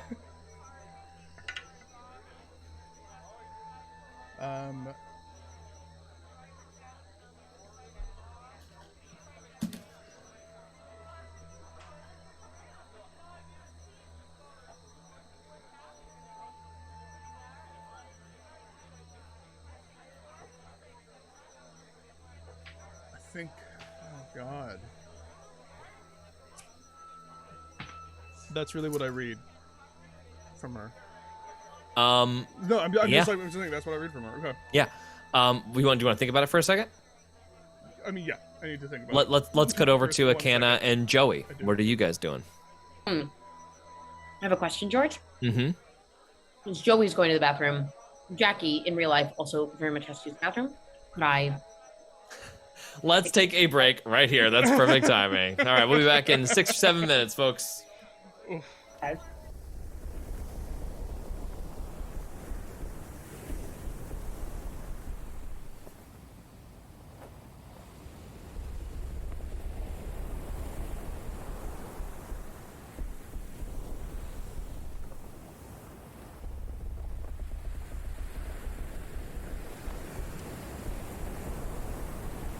I set upon the ship at dawn. I wouldn't dare be late.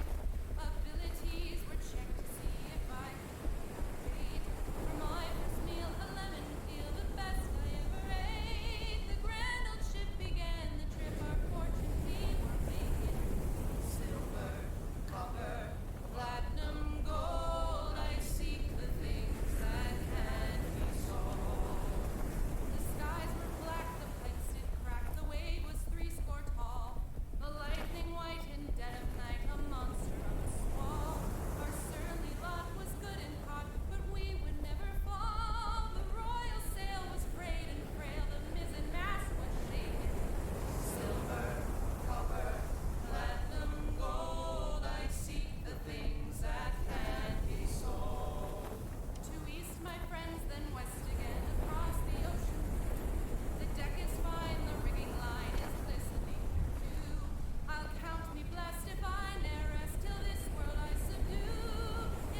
wicked. Welcome back, everybody. We come right back to the action, but away from the tense stare down between Nesbit and Madame Cassandra, and go over to the bathroom with Joey and Akana. Obviously making sure that we can't be overheard. Mm-hmm. And how carefully do you do that? I'll roll a little check-a-doodle. Gonna roll like I'll do whatever. Yeah, you just like, I think it would be like perception Like a checks perception. to get to a point where like you don't think anybody's listening to you. Oh, I rolled very well. I rolled a nat 19, so that's gonna be a 27. And Akana, what'd you get?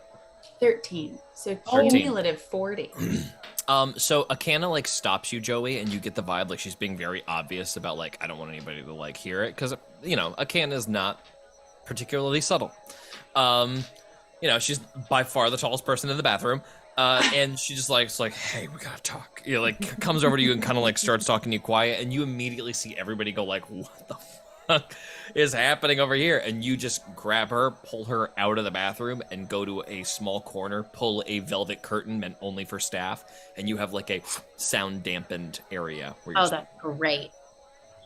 Great. Okay. Love a 27. Cassandra seems really different than last time in spirit, don't you think? She definitely seemed something was up. I think she'd been crying, and then also I couldn't read her.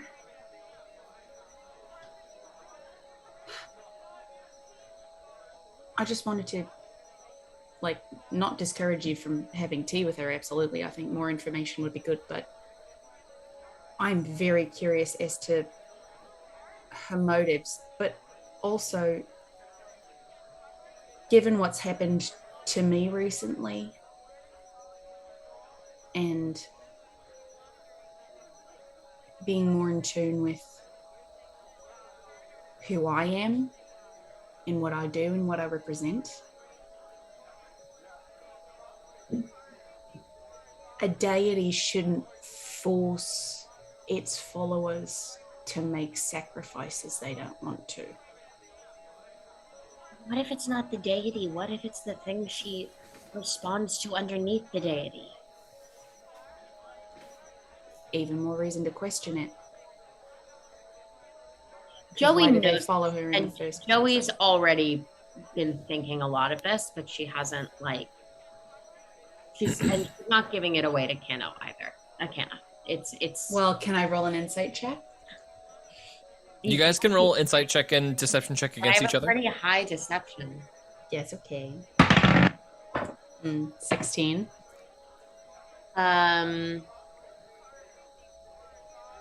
30. Okay. 30. Fair.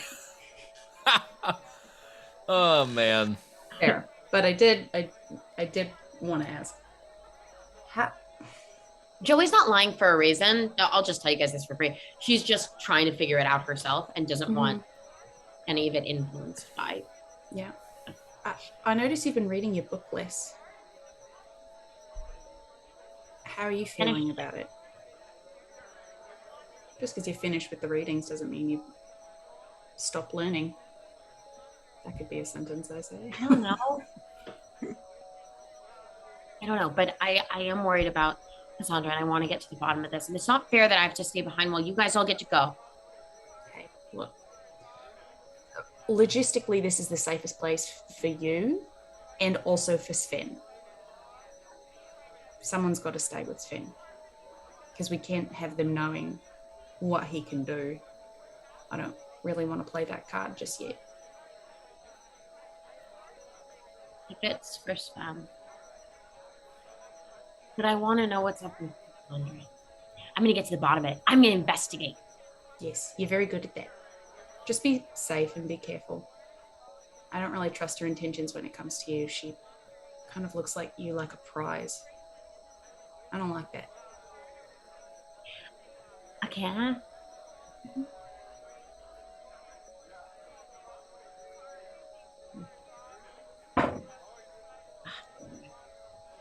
Never mind. You know you can still talk to me if you need to.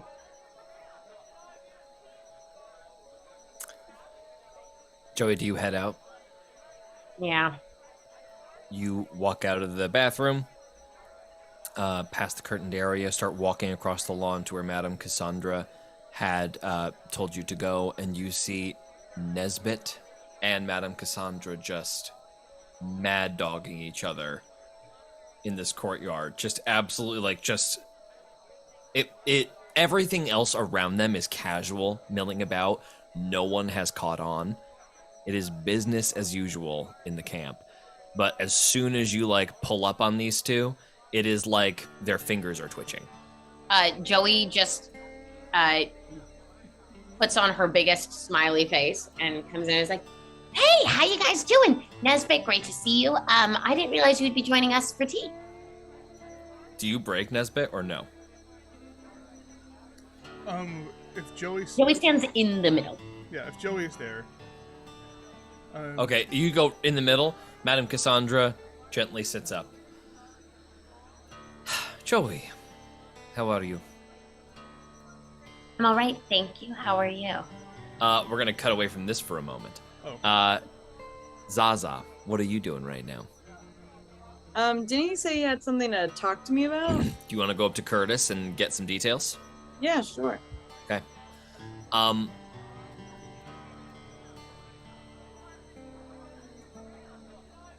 Curtis currently is talking to a couple investors as you walk up. Go ahead and make a perception check for me.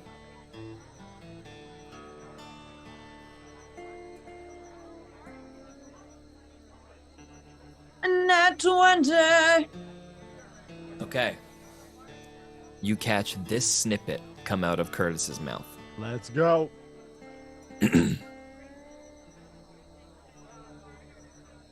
And of course, we'll have to figure out the export, because I think, correct me if I'm wrong, Grey Rock doesn't have a back port, correct? Oh, Miss Checkle, how are you doing? Hi. I was just checking up on what you wanted to talk to me about. Yes. Oh, good. Thank you so much. So what I wanted to talk to you about, would you mind coming with me for a moment? Sure. I have somebody I actually would like you to meet. Okay. Great, come with me. He walks you all the way outside, back up towards the mansion. You guys get into the mansion and past everybody else. He closes the door to his office after unlocking it.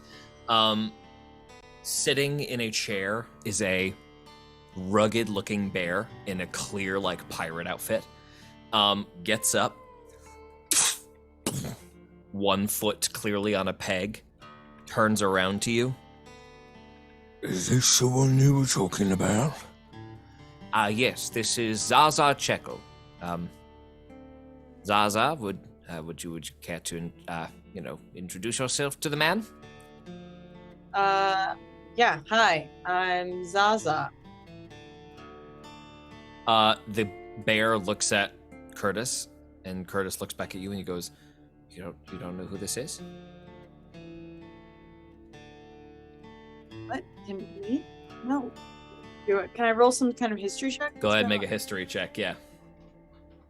A 14. Okay.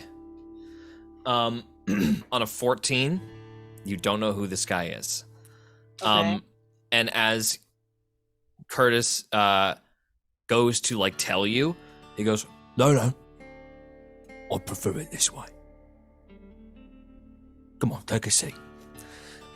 he asks you to sit down at the table with him. Okay. Can I do some kind of insight check? Yeah, go ahead and do an insight check. Okay. Oh, a 6. He's like sizing you up. Looks at you, he goes, What's the most you've ever lifted? Like, up off the ground. I tore the roof off of a building once. Right, what were the dimensions of said building? Like a huge lighthouse.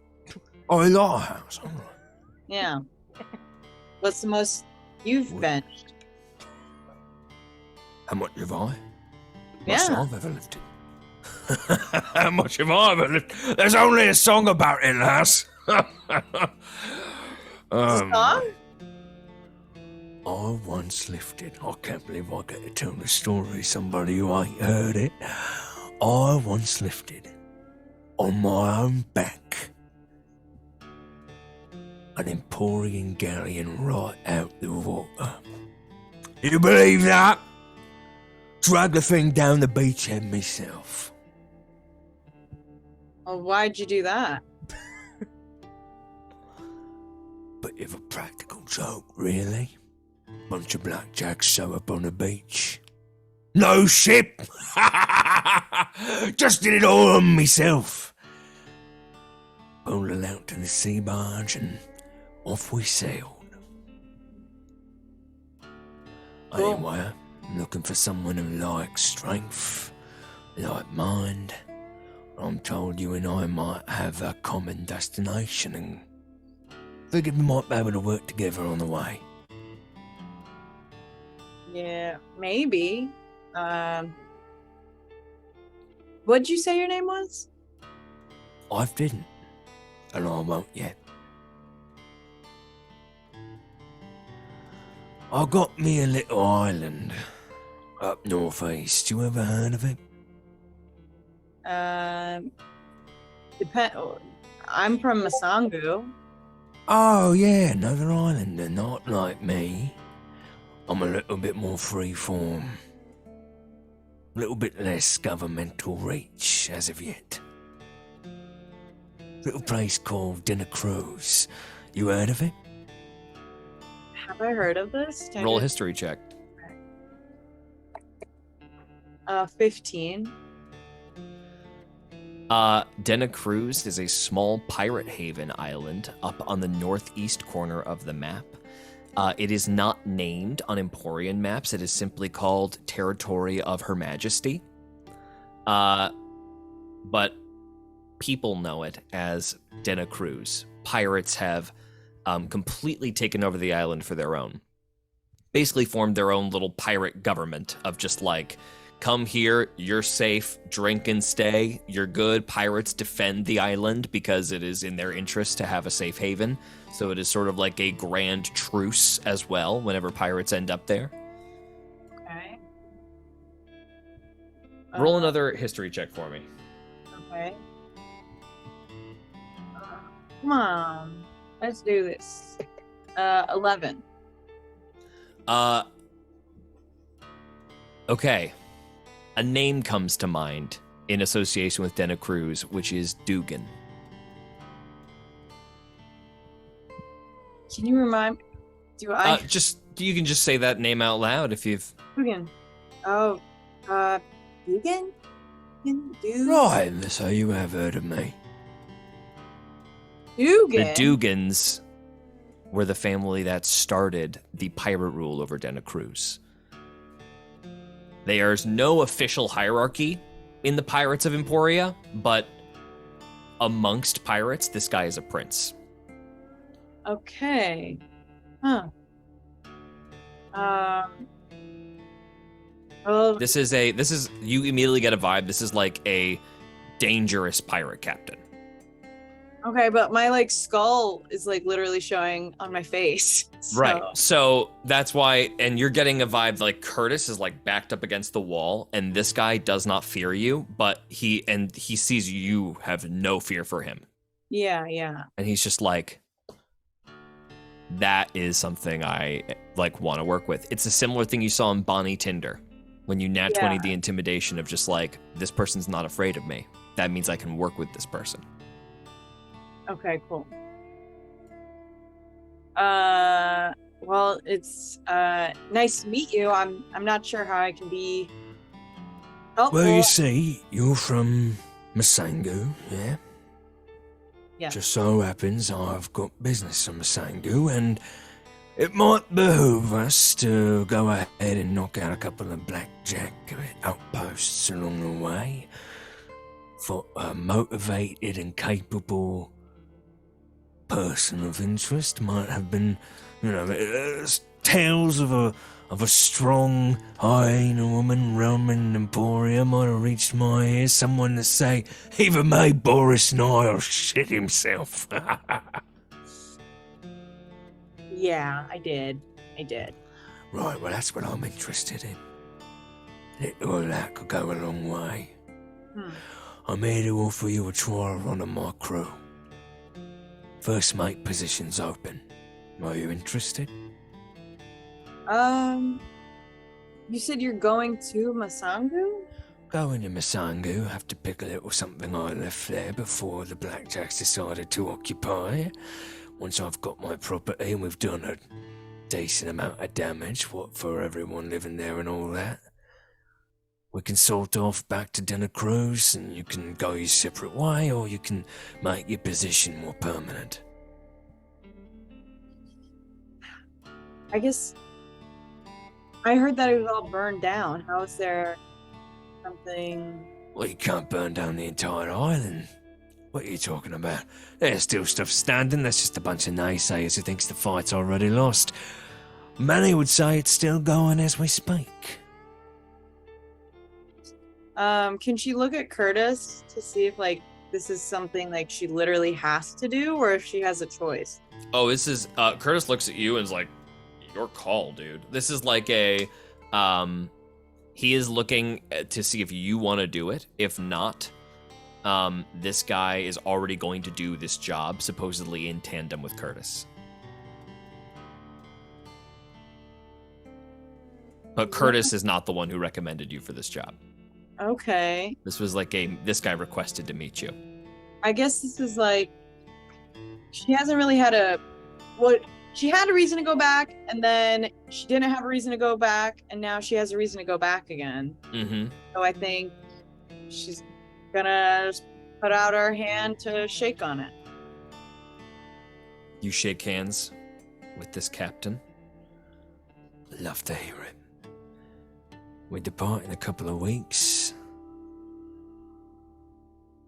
Before I leave, I'll tell Curtis to give you the place to meet us. It was a pleasure to meet you. Zaza? Zaza. Yeah. Bailey. Nice to meet you, Dugan. Wait, Bailey? Bailey.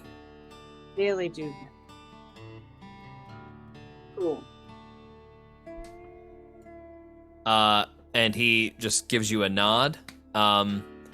Curtis, always a pleasure, mate. And Curtis puts like a meek hand out and gets like shaken by a handshake. And then looks at all the stuff around the office. Always didn't. Excuse me. Never. Hip and hop, you know what I mean? All this prance. What you do with all this stuff anyway, Curtis? You pick everything up and admire it individually? And he walks out. Curtis, Captain Dugan is an associate of mine. We're currently exiting business together with our final operation, and happy that you will be handling this. Of course, if you want to make your stay permanent on his crew, I can't stop you, but I am, of course, willing to pay you if you were to come back here and continue to work for me, and would prefer that. Also, and I didn't want to say this, half of your face is falling off of your, I don't even know how to say it. It's your face falling off of your skull. It just happened. Is there something I can do? I'm freaking out. I just had a moment of I can see your tongue. And he just starts panicking. We are going to Zaza confused. What is going through Zaza's head right now before we cut away? Before you watching him freak out. I mean, like, there's something where she can go back. So she's like, okay, like this supposedly scary person just offered me to go back to my home. Mm-hmm. Why not? Cool. Okay. And Yeah, she's it's a also path gonna home. cast disguise self, and she's gonna be like a face-tuned version of herself, like very beautiful. The influencer version. An angular Zaza fixes the problem. Oh, okay, all right, sorry. I think I just had weird thing. We're good. Never Well, mind. like- I didn't see it. I'm yeah. just gonna forget that I thought I saw what I thought I didn't see. And he allows you outside. Zygo, walking out along the path with Reshka. Birdie is also walking alongside Reshka, and you're just sort of like third wheeling it very hard. Hell yeah. You get outside Reshka's science like area, just like all of her stuff is set up. Crystals are laid out on tables. Various crystals are like in different positions on the wall in different arrangements, boards filled with arcana math, and then a floor up there is like a flat platform with a giant telescope sticking up into the sky, and that is the observatory. Birdie immediately doors close. He goes, I'll let you go ahead and take a look at everything down here, and if you need anything you just go ahead and let me know, all right? Immediately you kind of feel like that similar vibe that you felt in Parkis's observatory, where that open top is sort of allowing the sounds of outside in. You feel at once sheltered and at the same time connected to the outside. Reshka brings you over to all the crystals. So here's where we are working. Yes, please tell me. So it looks like the green crystals here are slowing the passage of time. So what we have started to do is experiment with spellcasting at a slower rate, amplified by the crystals. So if the spellcaster allows the crystal to affect them, they will cast the spell slowly. But if the path is continued, It will the extend duration the duration of the spell. will be exactly. That's right. Of course. That makes complete sense. Yes, of course. Right. So, you have spellcaster here, or you have been able to use this with? I stole a couple of things from the university. And she points over at a scroll rack that has a few slots missing. And I've just what I've been doing it myself. I see. It must be very difficult for you to take a study while you are the topic of the study simultaneously. No, not so difficult. Perhaps for some people. Of course, I do not know why I would even speculate. Birdie upstairs. Oh,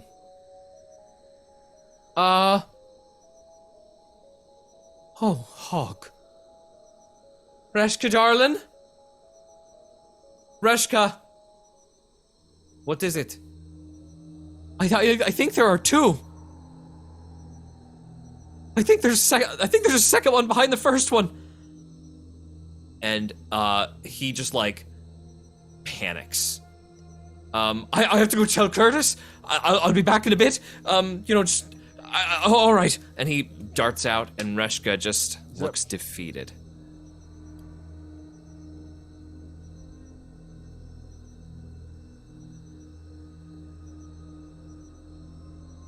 What are we going to do? Well, we are going to succeed. What do we do when we are faced with any problem? We looked at it from every angle and we found a solution. You are optimistic. Why?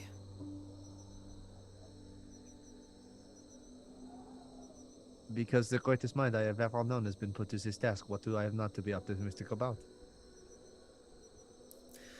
Her eyes go down to the floor, embarrassed. I just feel like there is something I am missing. This is such old magic. If I had texts of different magic to study, perhaps. Just a spellcaster to learn from who wrote everything down. There's no concentrated spell magic, and I cannot experiment with spells that are beyond my capabilities. And I only have what I have learned from. Did you those know there before us. used to be in the mountains of the Red Spine, there used to be an entire academy of magicians? Mages? Yes. Yes, I have heard about Where them. is all of that knowledge now? I feel that has been lost to us. With the Armada and the Crown bearing down in the way that they have, there was only so much that could be maintained, but You know, they used to say that the schools there, they would write spells into the walls of the clay because it was simple to do.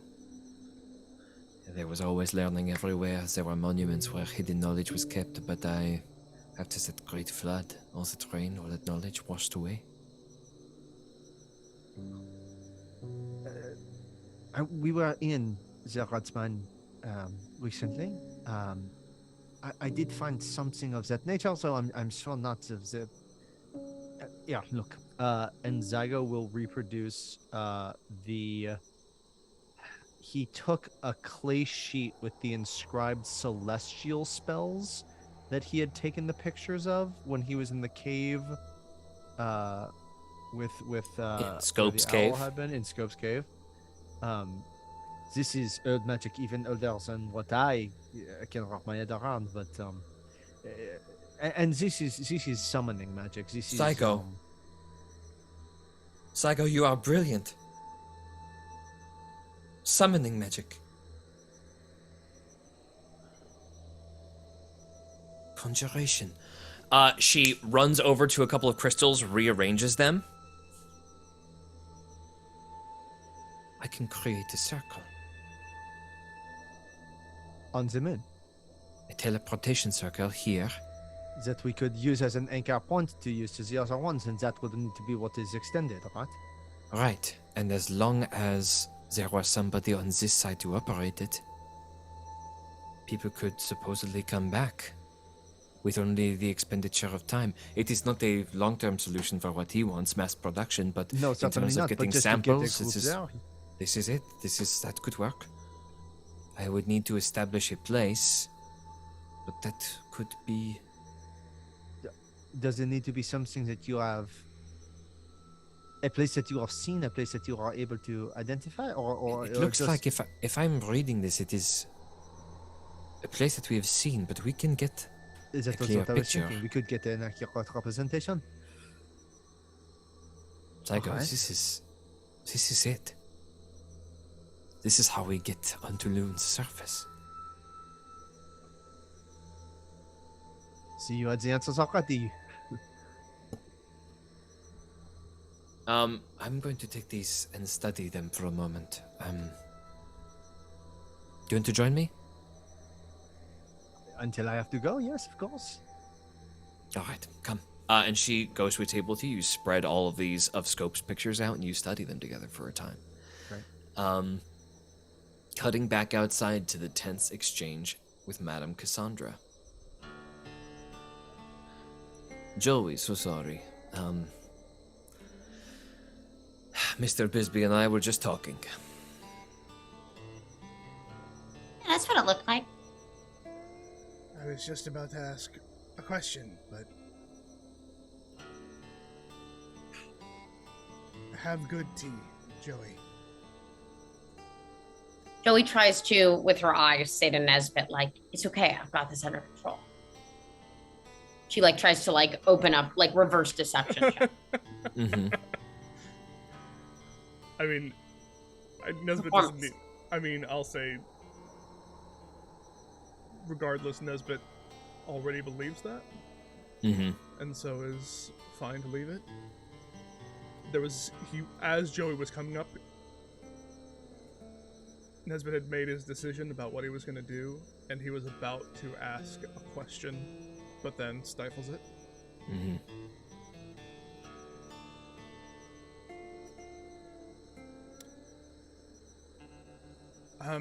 I need to go for a walk. I think do some hunting. But first I'm gonna... And I'll look directly at Cassandra. First I'm gonna go to the bathroom.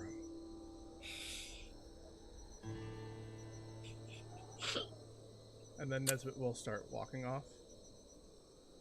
All right. Well, good luck to him, I suppose, huh?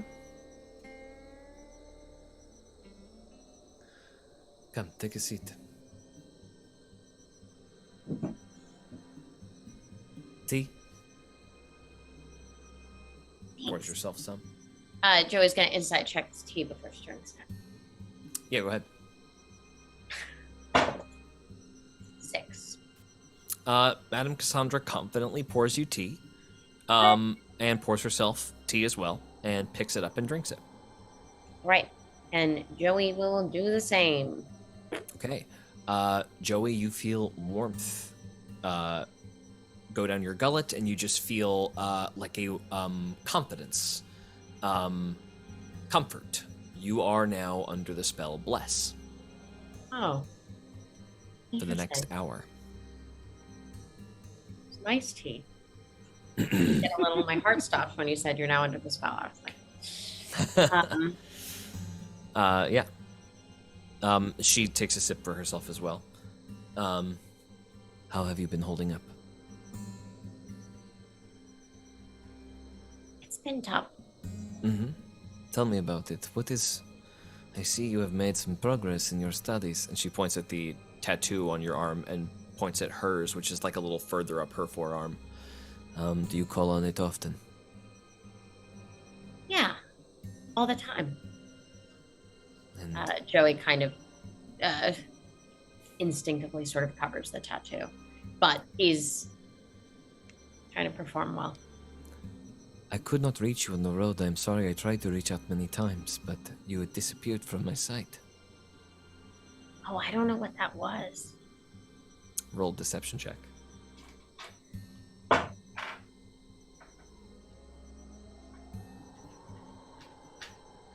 Oh, wait, this is my new ability.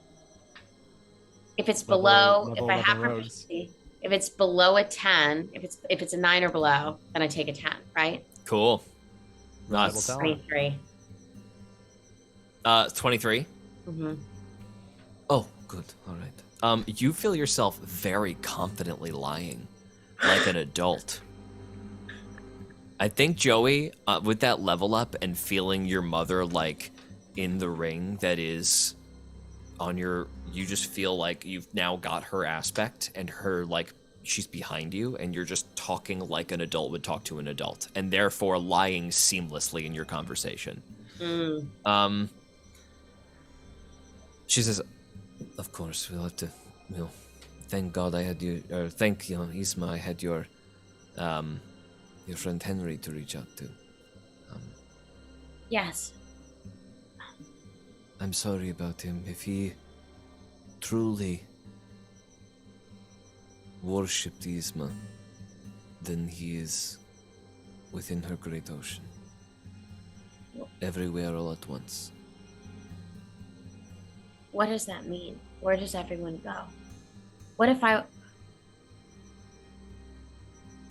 Well, Where- the greatest goal would be to disperse across everything and everywhere and become infinite. That is what we hope for. And that's what happened. One can only know when one has gone to the other side. That is what faith is for. Right. Has your faith served you well, Joey? Quickly, Joey's flashing on the moment that she had with her mother and father and kind of like just putting some stuff together. Oh yeah, very well. It's been very effective in battle and in destruction. That is good. So you have used it to your purpose. Has it been good for you? Has it served you well, Joey?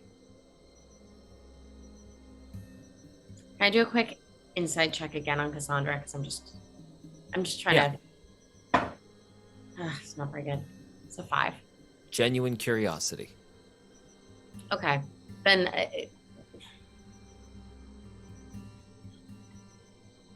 I have been a little confused recently. I love what it can make me do. And I feel like I see the world more clearly in some ways. But now that I'm surrounded by so much loss, I look for answers in the art there. Your faith is shaken. Not really. Joey, I understand completely. And I think you are right. Your faith should be shaken. What do you mean? You've been through so much. I don't think it is your destiny to be beholden to those above you. It's not. I know. I understand you, Joey. What about you? I am a different sort. I am meant to further a goal that is greater than myself, even if it is not in the way that I wish. What way do you wish? Can I tell you something that you promised not to tell anyone?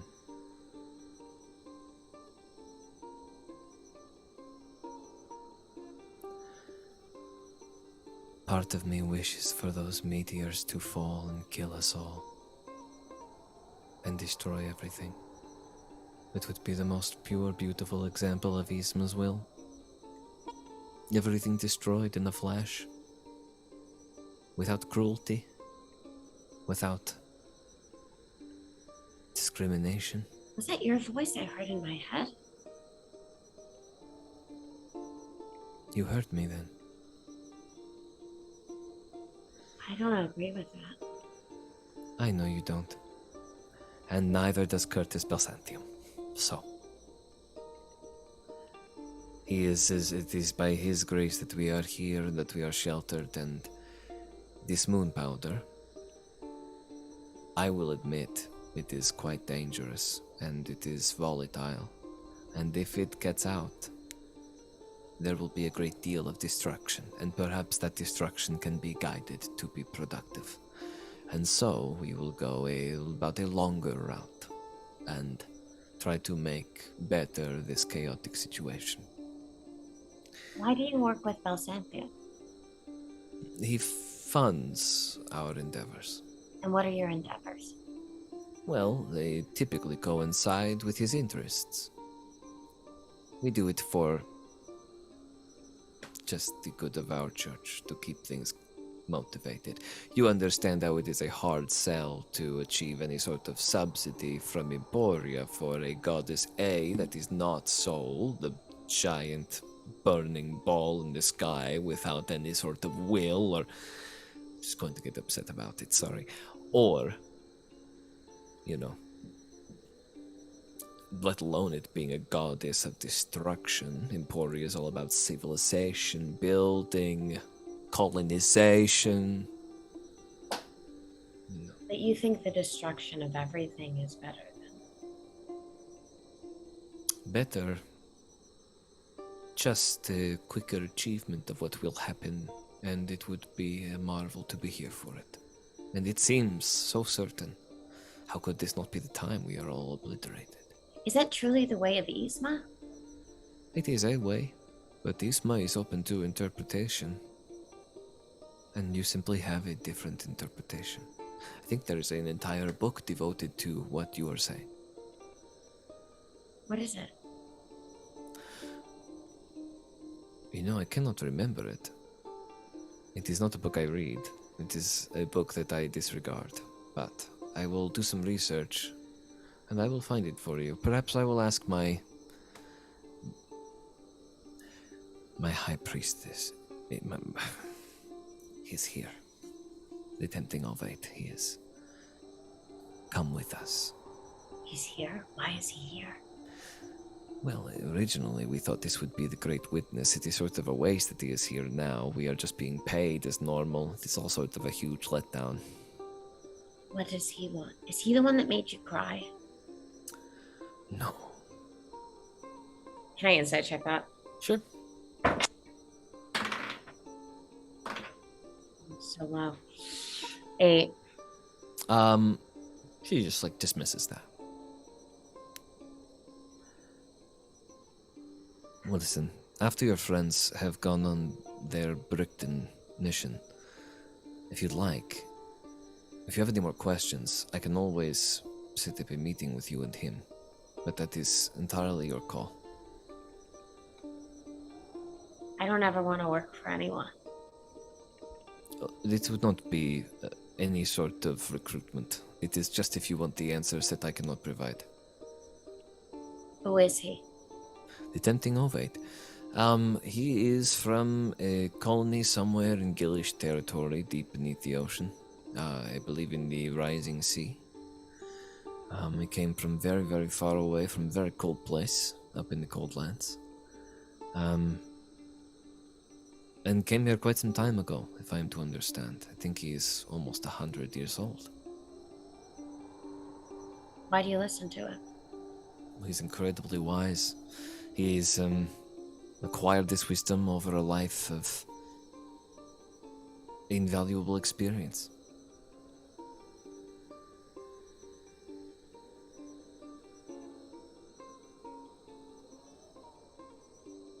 It is not a requirement, Joey. It was simply an idea.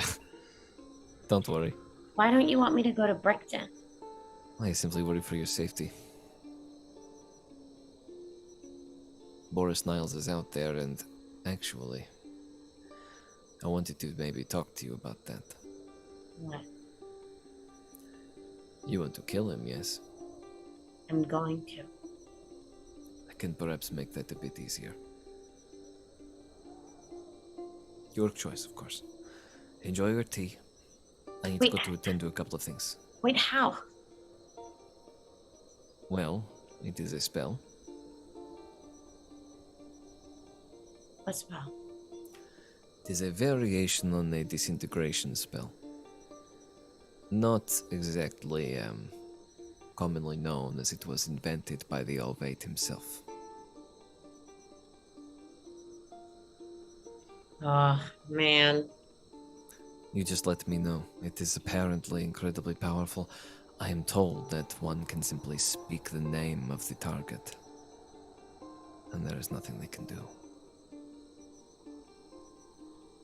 It is difficult to master. But if you think you are up for it, let me know. But if not, we will kill him in other ways. Oh. You will. She pats you on the knee and heads back off to the guest bathhouse. Nesbit? Yeah, point of order. Yes. That's where I went. Yeah. Oh my god. Nesbit? Oh boy, oh boy, oh boy, oh boy. Yeah, so when I said I'm going to the bathroom, I went right there. Got it. While this was all happening, I think I see might do one something second. crazy. Oh no. Is that blue glow still happening? Is the blue glow still happening? Absolutely. Yeah, just very faintly. Okay.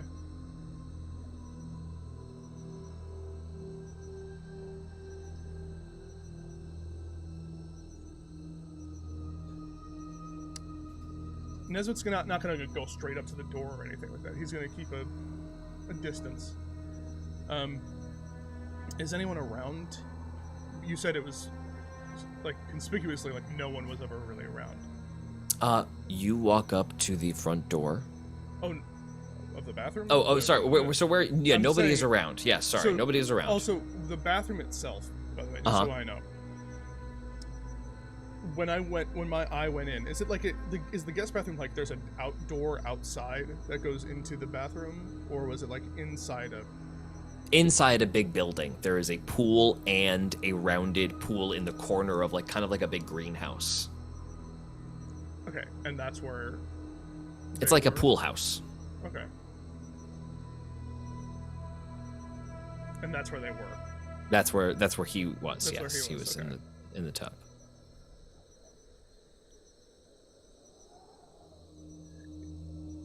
Is there a place like if I was like outside, would I still be like within a certain range of this place, or? If you were outside, you would be within how many feet? What are you talking about? Like a range 60? of 60 feet of the house? You can be within 60 feet of the house, no problem. Well, I'm saying, like, would I be within 60 feet of, like, where I saw the Ove? Yeah, for sure. You can get within that. He's kind of against a wall. Okay, just to make sure. Nesbit just is, like, angry and confused and has a really bad vibe that something is going wrong and just wants something to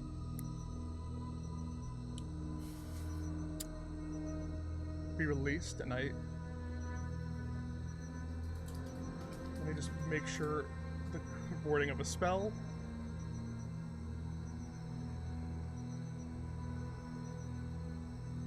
Point of your choice within range. It's not even sight. Okay. Nesbit is going to, just to be certain, cast Locate Creature on them, just to see, like, On the Tempting Ove? on the Tempting Ove, because I now have seen them within 30 feet of me. Okay. Yes, it's for sure them. Nesbit will get within 60 feet outside, stealthing. Roll stealth check. Mm-hmm.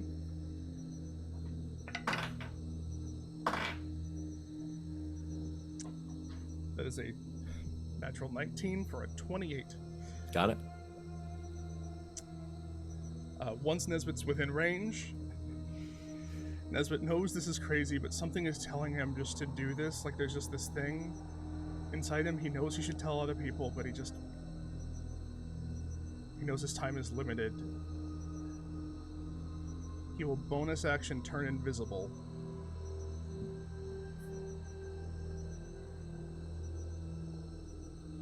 Turn the ring over on his finger and point. And cast Shatter on the tub.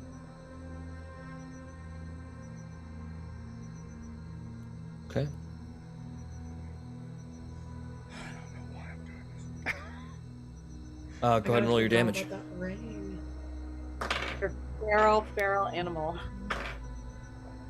I'm here for and it. it would be a Constitution save, I'm guessing, from them. Mm-hmm. Blah. I feel like I'm gonna vomit. Yeah, me too. 3d8. Okay.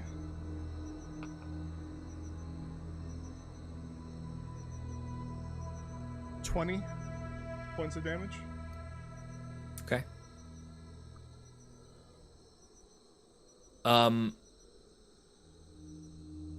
There is a loud explosion.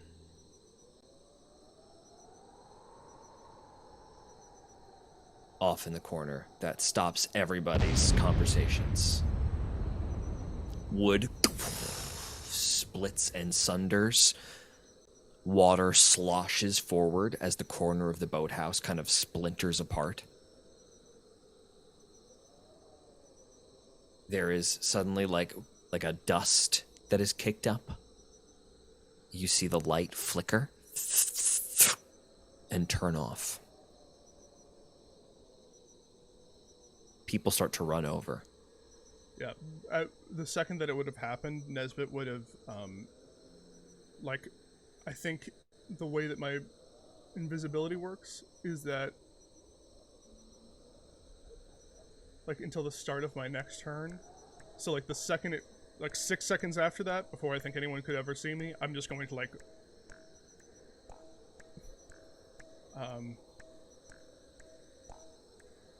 Music. I'll just turn invisible.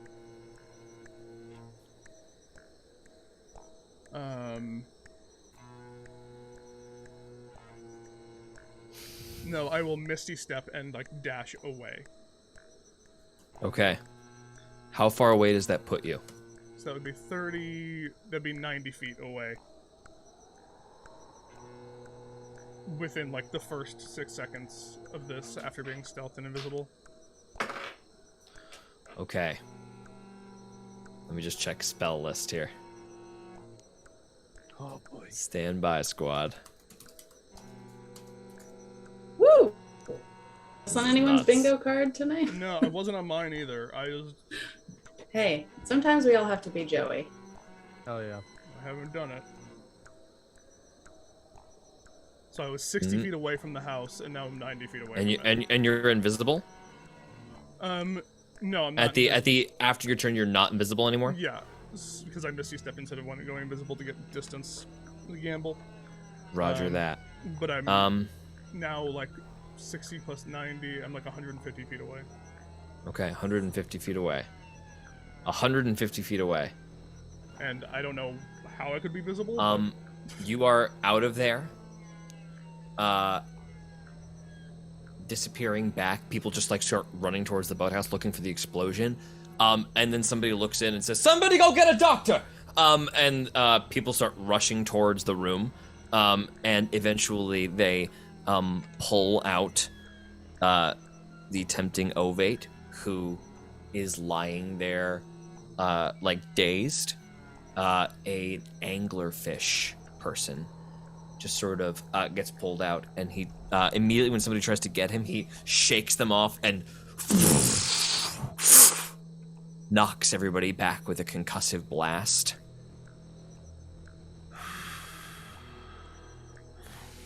Nesbit, you watch this guy just stand up out of the hole, sunlight hitting him in the face. He's squinting, blinking across these grayed out eyes.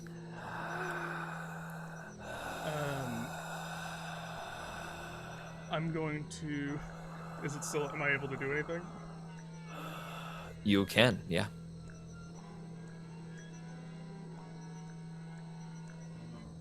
I'm going to turn invisible. I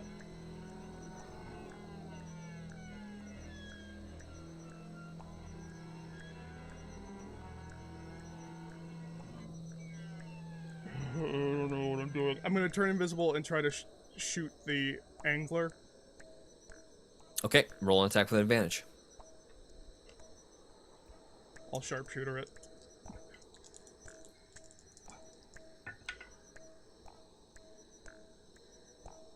Okay, that is a 21. I have a question. Uh-huh. Is this the first shot of the day? It would be.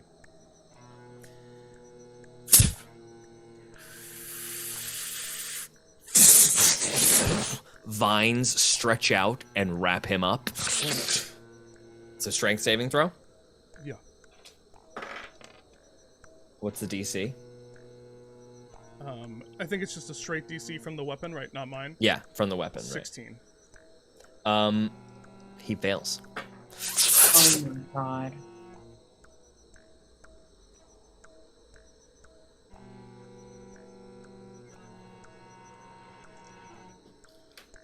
Okay, damage. Yep. Ooh, I don't know why I'm doing this. Okay, I'm sorry. I'm shaking. How big is this comp? When we heard that shatter go off. Everyone hears this. We'll after Nesbit's next turn, everybody's in on this now. Everybody's running towards what's going on right now to like get their bearings, probably.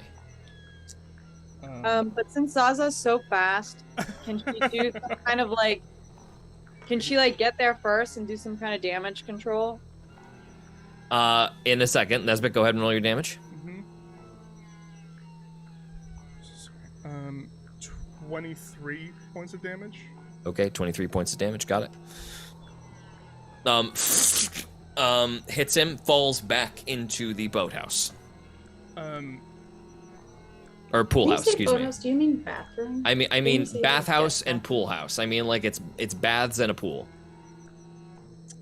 My bad. And can I think I should specifically go, can I cold shot this next one on the anglerfish's Sure. angler? Okay. So that would be at, is that minus, what is it, disadvantage or -5? What's a called shot? I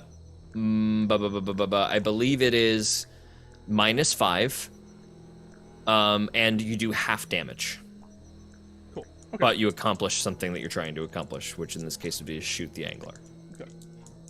No sharpshooter, just doing the called shot. I mean, it's 24. As he is back in, so he's restrained, right? Yeah. In place. So he is like held there. You hit him again. That hits, and it hits the angler. It dabs the angler. This guy just immediately.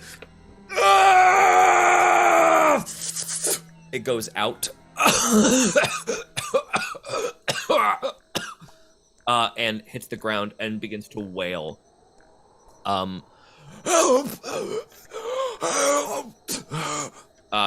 Clearly trying to say words that are not familiar to him. Everybody is run over at this point. Right now, this guy is still okay. Everybody roll initiative for me. Everyone. Ooh. Everyone. I do not know if what I'm doing is a good thing. Okay. Everyone is fighting. Really don't know. I nat 20 my initiative. Okay, great. Joey. Never do that. I got him. 17. Oh, I got a 5. But I'm so fast. Nesbit, what'd you get? 13. Zygo? 19. And Zaza, what'd you get again? 17. Maybe I was actually using the bathroom after Joey left. So that's why I'm a little late.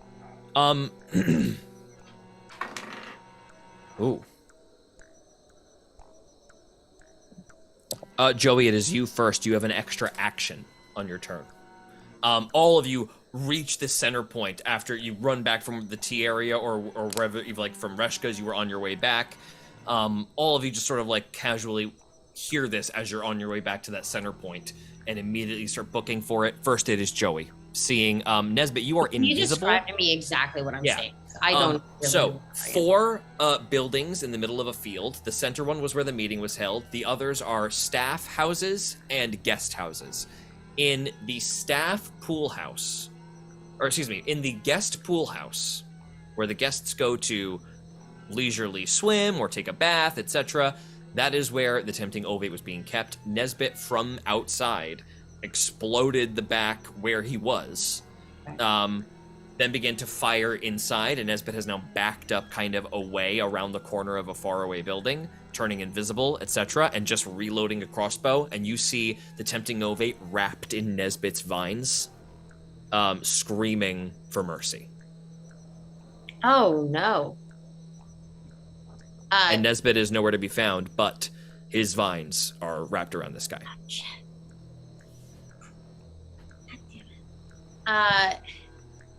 Joey's gonna run to the middle and be like, stop it, everybody stop it, what's going on? It is still your turn. And then Joey's gonna turn to the tempting ovate and be like, are you okay? What's happening? He is just like gasping for air and touching his ruined angler, which has a crossbow bolt through it. Oh, I feel bad for him. Like, Joey doesn't know shit. He's gasping for air like he needs water, or... Yeah, like he needs to be in, and also like he has taken 60 plus damage. And he's tied up, right? He's wrapped in vines that are piercing his skin. Okay, Joey's gonna cast Healing Word. Okay. She's gonna put her hand on him and cast it. I don't want him killed for no reason.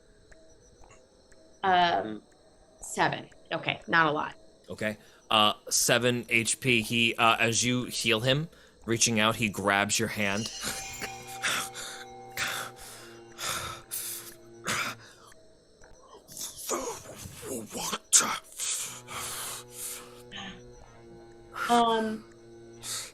Water. Okay. Joey, give me 30 seconds.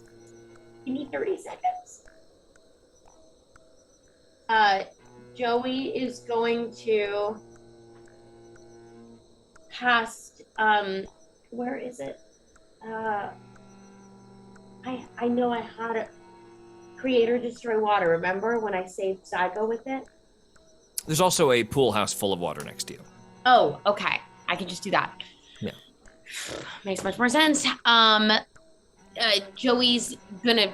I mean, I'm not very strong, but This guy's not very heavy. okay. Joey's gonna pick him up and try to take him over to the pool Like house. back over to the pool Restrained, house. though, right? He is restrained. I'm gonna keep him so- restrained. I'll just take him to the pool house. I wonder. I don't know if he can get moved without an athletics check to move him. Okay, Joey will try. Okay, go ahead. That's your second action for your turn for your nat 20. Yeah, and then she might yell to somebody like, "Help me!" Yeah, for sure. Next time somebody will give you the help action. You're moving way before everybody else on this turn, though. Okay. Not very good. That's a 6. Okay, you were unable to get him free. He is still locked in there, but that healing did do something for him. Okay. If Joe, you cast Healing Word, Yeah. that's just a bonus action, so she'd technically have another action. Oh. Another action. You want to try again? To move him. To move yes. him? Okay, go ahead. Athletics check. 10. Okay, no. So he still is locked in place. My plus Okay, 0. Joey trying to get him free. Oh, The do I still guard- have bless? Yes, you do. But that's saves and attacks. Saves and attacks. That's Just right. kidding. Doesn't count. The guards start swarming him and trying to get him free. The guards on initiative count 20. They immediately, with a 19 athletics check, begin to peel the vines off of him and take him back into the boathouse. Is he all right? Check his angler. Look for the boatman. And immediately, these guards start kind of looking out to the side. Nesbit is rocking a 28 stealth check. Nobody is going to find him. Like, they're all looking in the wrong direction. Nesbit is behind some other building. Zaza, it is your turn. That's me. Oh, sorry, gonna take Zygo. down Sorry, it is 19. Zygo. Sorry about that. You're fine. Jesus Christ. I have no idea what to do. Zygo recognized the bolts, right? Like, those are Nesbit's shots. It's aspects of Venus wrapped around this guy, yes. Yeah. I have no means of telepathic communication. Or anything of that nature. Okay. Fuck me. I got nothing, man. Zego's gonna go with them to the boathouse. He's just gonna accompany them.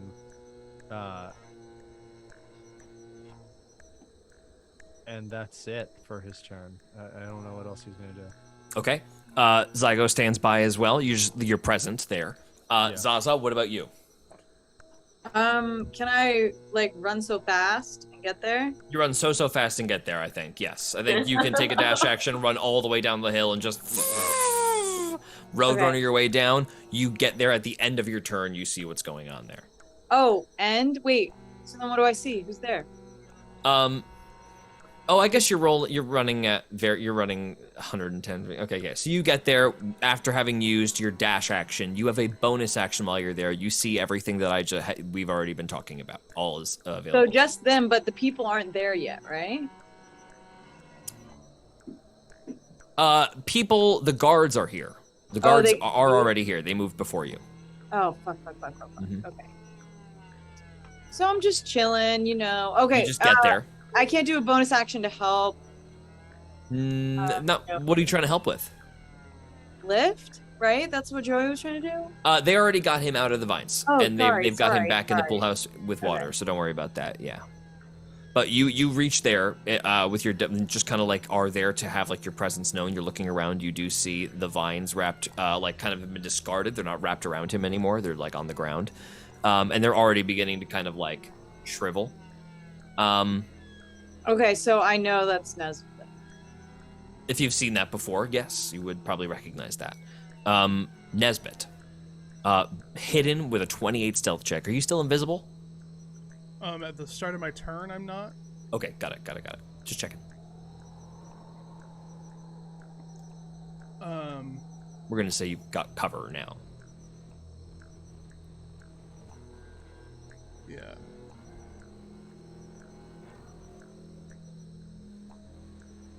think Nesbit is really unsure of what is doing anymore.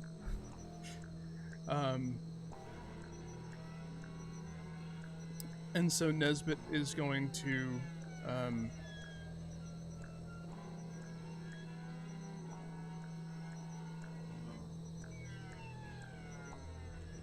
so Nesbit knows that like his people would know that it's him. Mm-hmm. But would he think that anyone else would know it was him that did this? Roll an insight check. Okay. 11? Hard to know.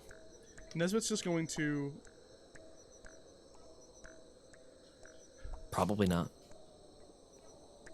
I think...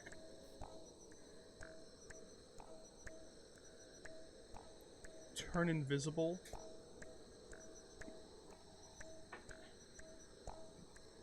And double back.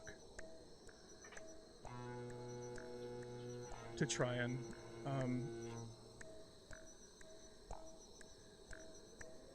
to try and meld in with the group. Like as if he's like arriving. I would like you to make a stealth check, please. Okay.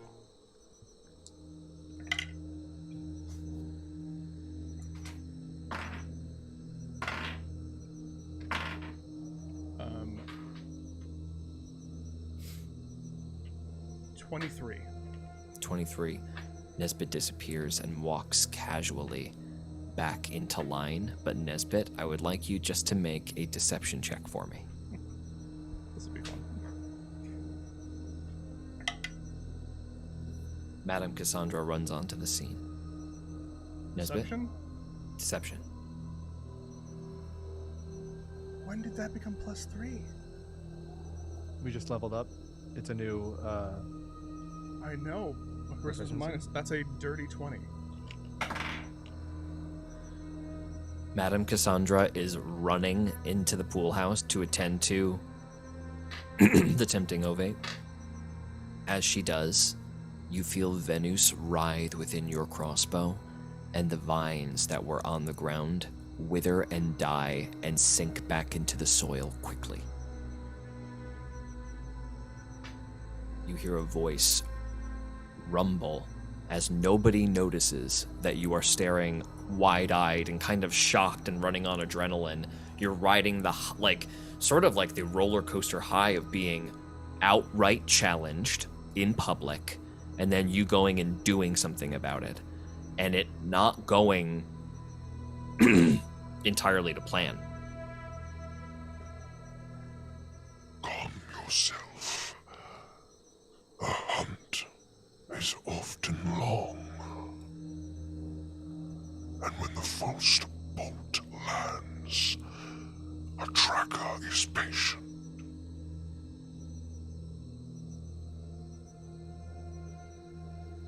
Your instincts are wise, Nesbit.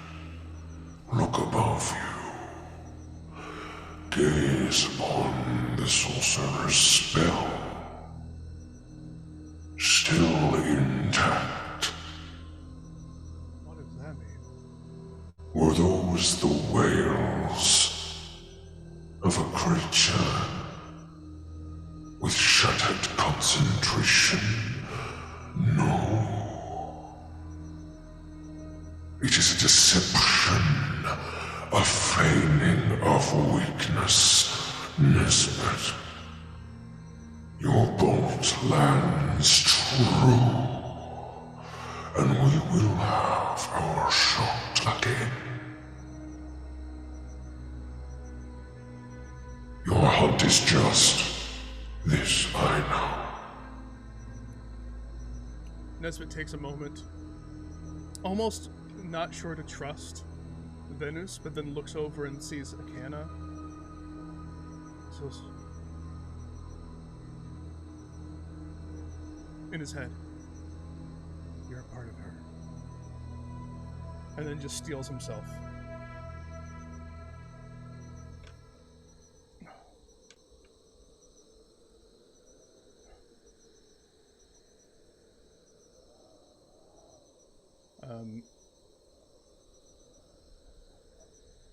And I think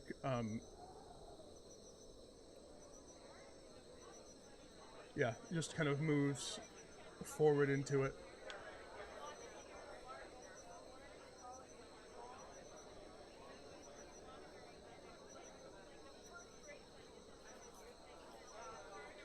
That'll be my turn. We are going to move out of initiative, but before we like fully go to other people, let's let the other people who haven't gone yet, excuse me, resolve their actions. Well, Akana comes up and kills this guy. I'm kidding. Just midsummer this dude and this like, bang. All right. That's done. Everybody look around for a second with just like a everybody looks around, excuse me, not the command look around. It's a tense scene. People are running to the tempting Ovate's aid, who is like weakly staring at the blood coming out of his onto his hands. He is being moved to a different pool house, still shielding himself. And then his angler is like gone. He is kind of breathing labored as they move him to a different pool house, like one that isn't destroyed. They move him into like the staff bathhouse. Curtis Belsantium's got like his hands on his mole head, just like absolutely exhausted. You hear him whisper to a couple of guards, "There's an assassin on the grounds. I want everyone investigated. I want everyone's things gone through. Do you understand me? If this is in jeopardy..." This is salting tinder, I know it. Damn it! And he stalks off, supposedly to go take care of some things. Does everybody knows it was Nesbit in your party? Nobody else knows. And I rolled for it. It becomes clear no one's looking for Nesbit.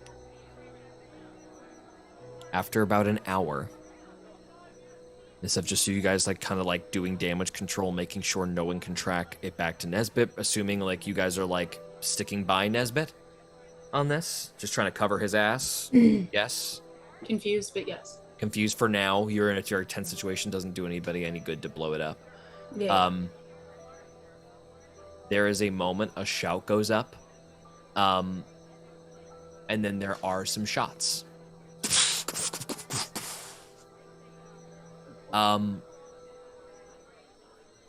There's like everybody quiets for a second, and then the conversation resumes. Later, Curtis Belsantium reappears. Everyone, I just want to get your attention, please. Excuse me, everyone. Thank you. The assassin has been caught and taken care of. I want to thank everyone for their patience. As we suspected, this project is not without its hefty amount of espionage, and we have done our duty in eliminating the culprit.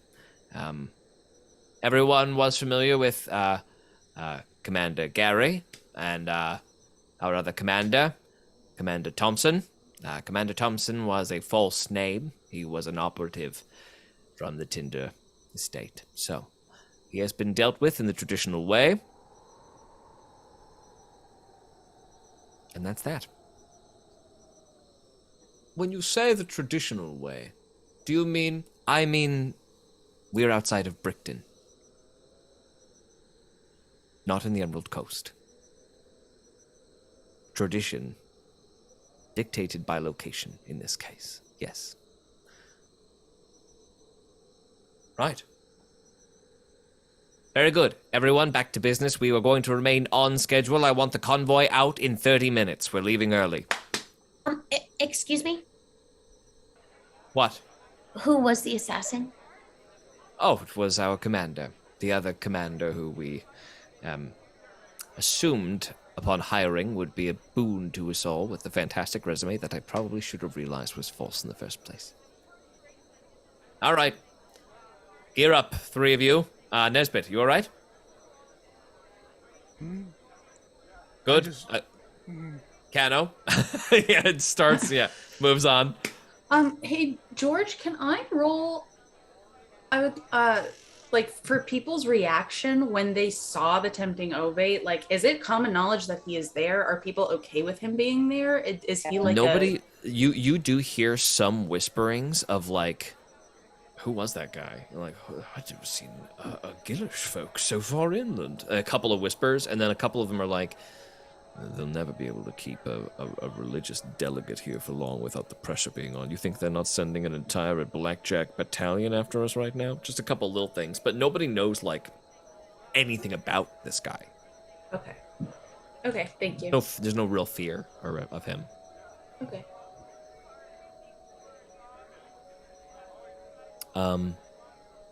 The caravans get loaded with whatever gear you would have delineated on your sheet. We'll let you guys think about that in the interim. Nesbit, Akana, and Zygo, as you load up into the cavern, you guys can have come up with what you would have wanted them to load for you. Would you take good old Clip and Clop with you?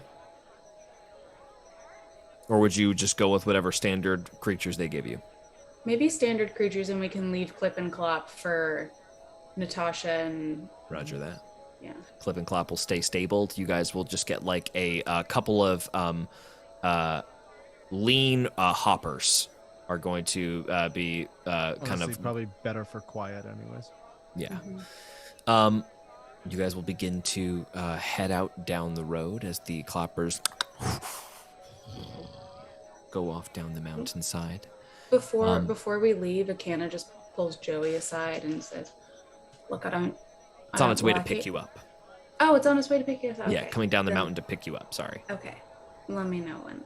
So it's on its way to pick you up. You're about to hop on and be gone with it. So this is like the time for your last combo. Yeah. Okay. I don't like it. I don't trust it. I just want you to be careful. And she's gonna kind of gently rub Joey's jellyfish scar. And just think about it. Questions are good.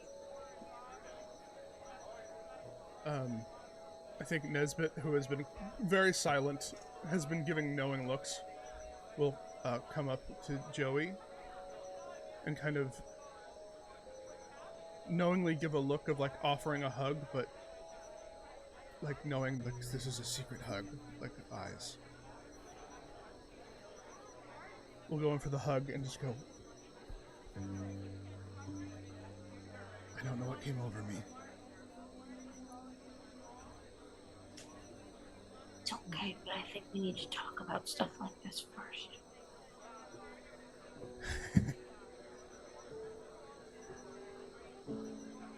Yeah.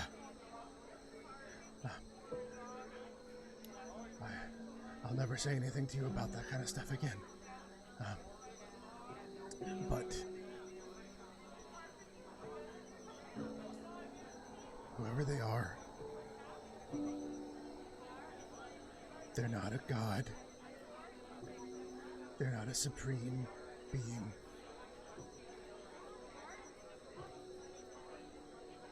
They can be hurt. Don't let them hurt you. I never do. Thanks, Nesbit. Psycho? Tiger's going to Zaza. If there's any way that this gets traced back to us at all, keep an eye on Jory and Sven and Agnieszka, please.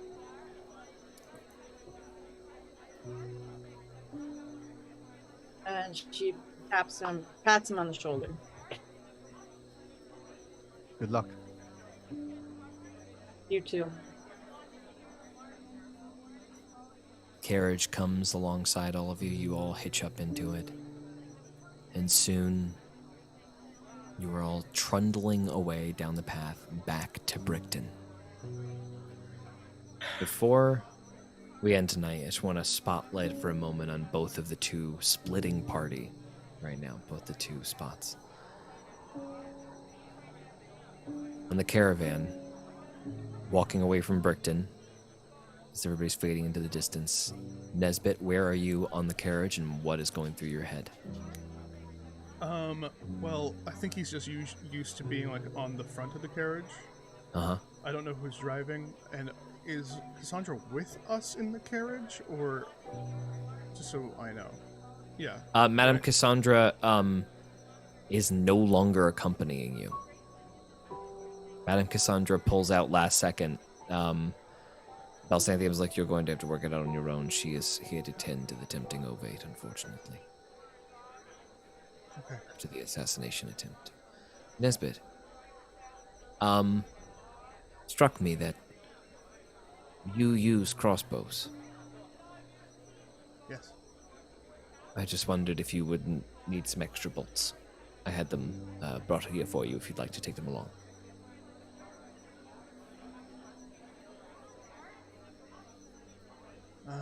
I'm pretty well stocked up, but Ah, very good. All right, well, it's there if you need it. no, but thank you. All right. Be safe, be well, bring back those suits. We'll all be rich. Mhm. Slap! And walks on from And you. I'd say Nesbitt's mindset is he hasn't been this impulsive in a long time. Something about this place, these people made him kind of just something didn't sit right with him. It all felt wrong. Everything about this felt wrong. He knows, and he feels and has felt bad ever since he did it, because he knows that he's the biggest proponent of no secrets. But I think there's some times where he feels like it's instincts. He doesn't want to have to explain them.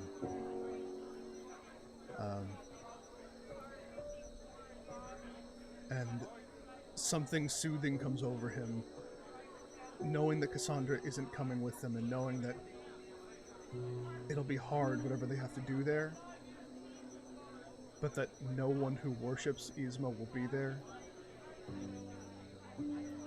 calms him. Calmly, at the front, we pan to where Zygo is in the carriage.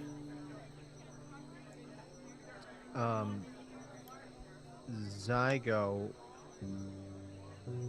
was pulled from the thing that he loves doing most, which is studying with the person he cares for most in the world. Reshka's waving goodbye to you with Birdie at her side. They're both waving you goodbye. He gives a little bit of a salute, but has not taken eyes off Nesbit yet. Okay. Akana.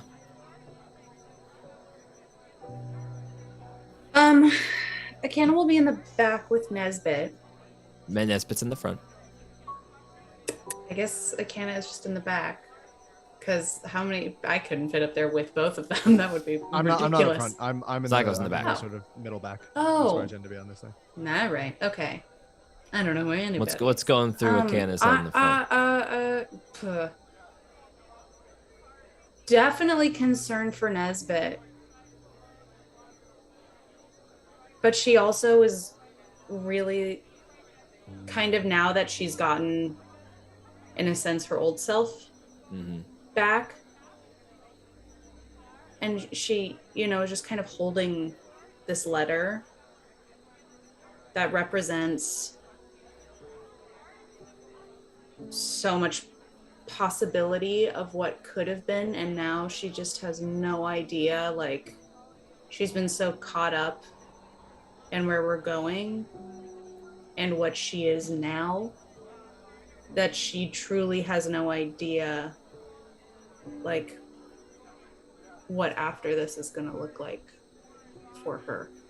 Yeah. That's a big question for Akana to be grappling with as she stares back at the people getting smaller. Zaza, what are you doing as you watch your friends departing?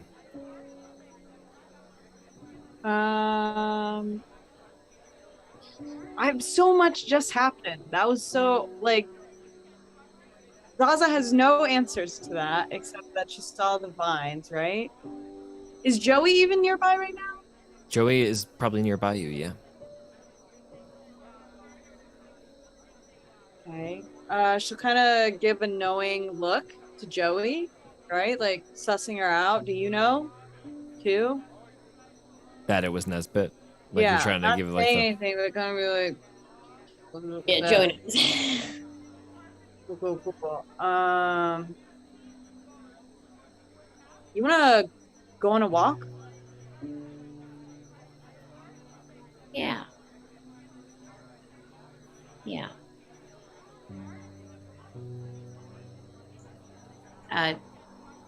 Joey's mulling so many things right now. I think she's sad not to be with everyone, but she also knows that like she has to be here and take care of Sven. But I think she really wants to get to the bottom of all this. Oh, is Sven with us too right now? Sven is not with you.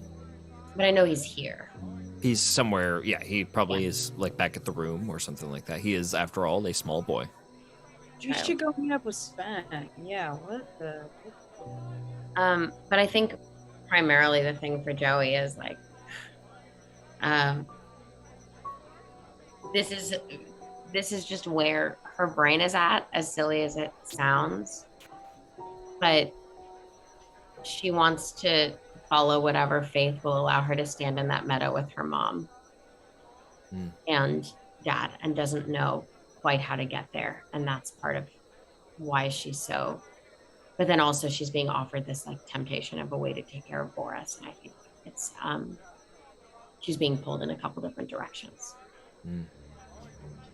Well, with our party split in more ways than one, that is where we are going to end our session tonight. We will not be seeing Jackie or Natasha next week, and we may not be seeing both of them the week after. We will definitely not be seeing Natasha. We may be seeing Jackie. Still remains to be seen. Oh, good. Okay, perfect. Never mind. We'll see. Don't feel. We'll work on it.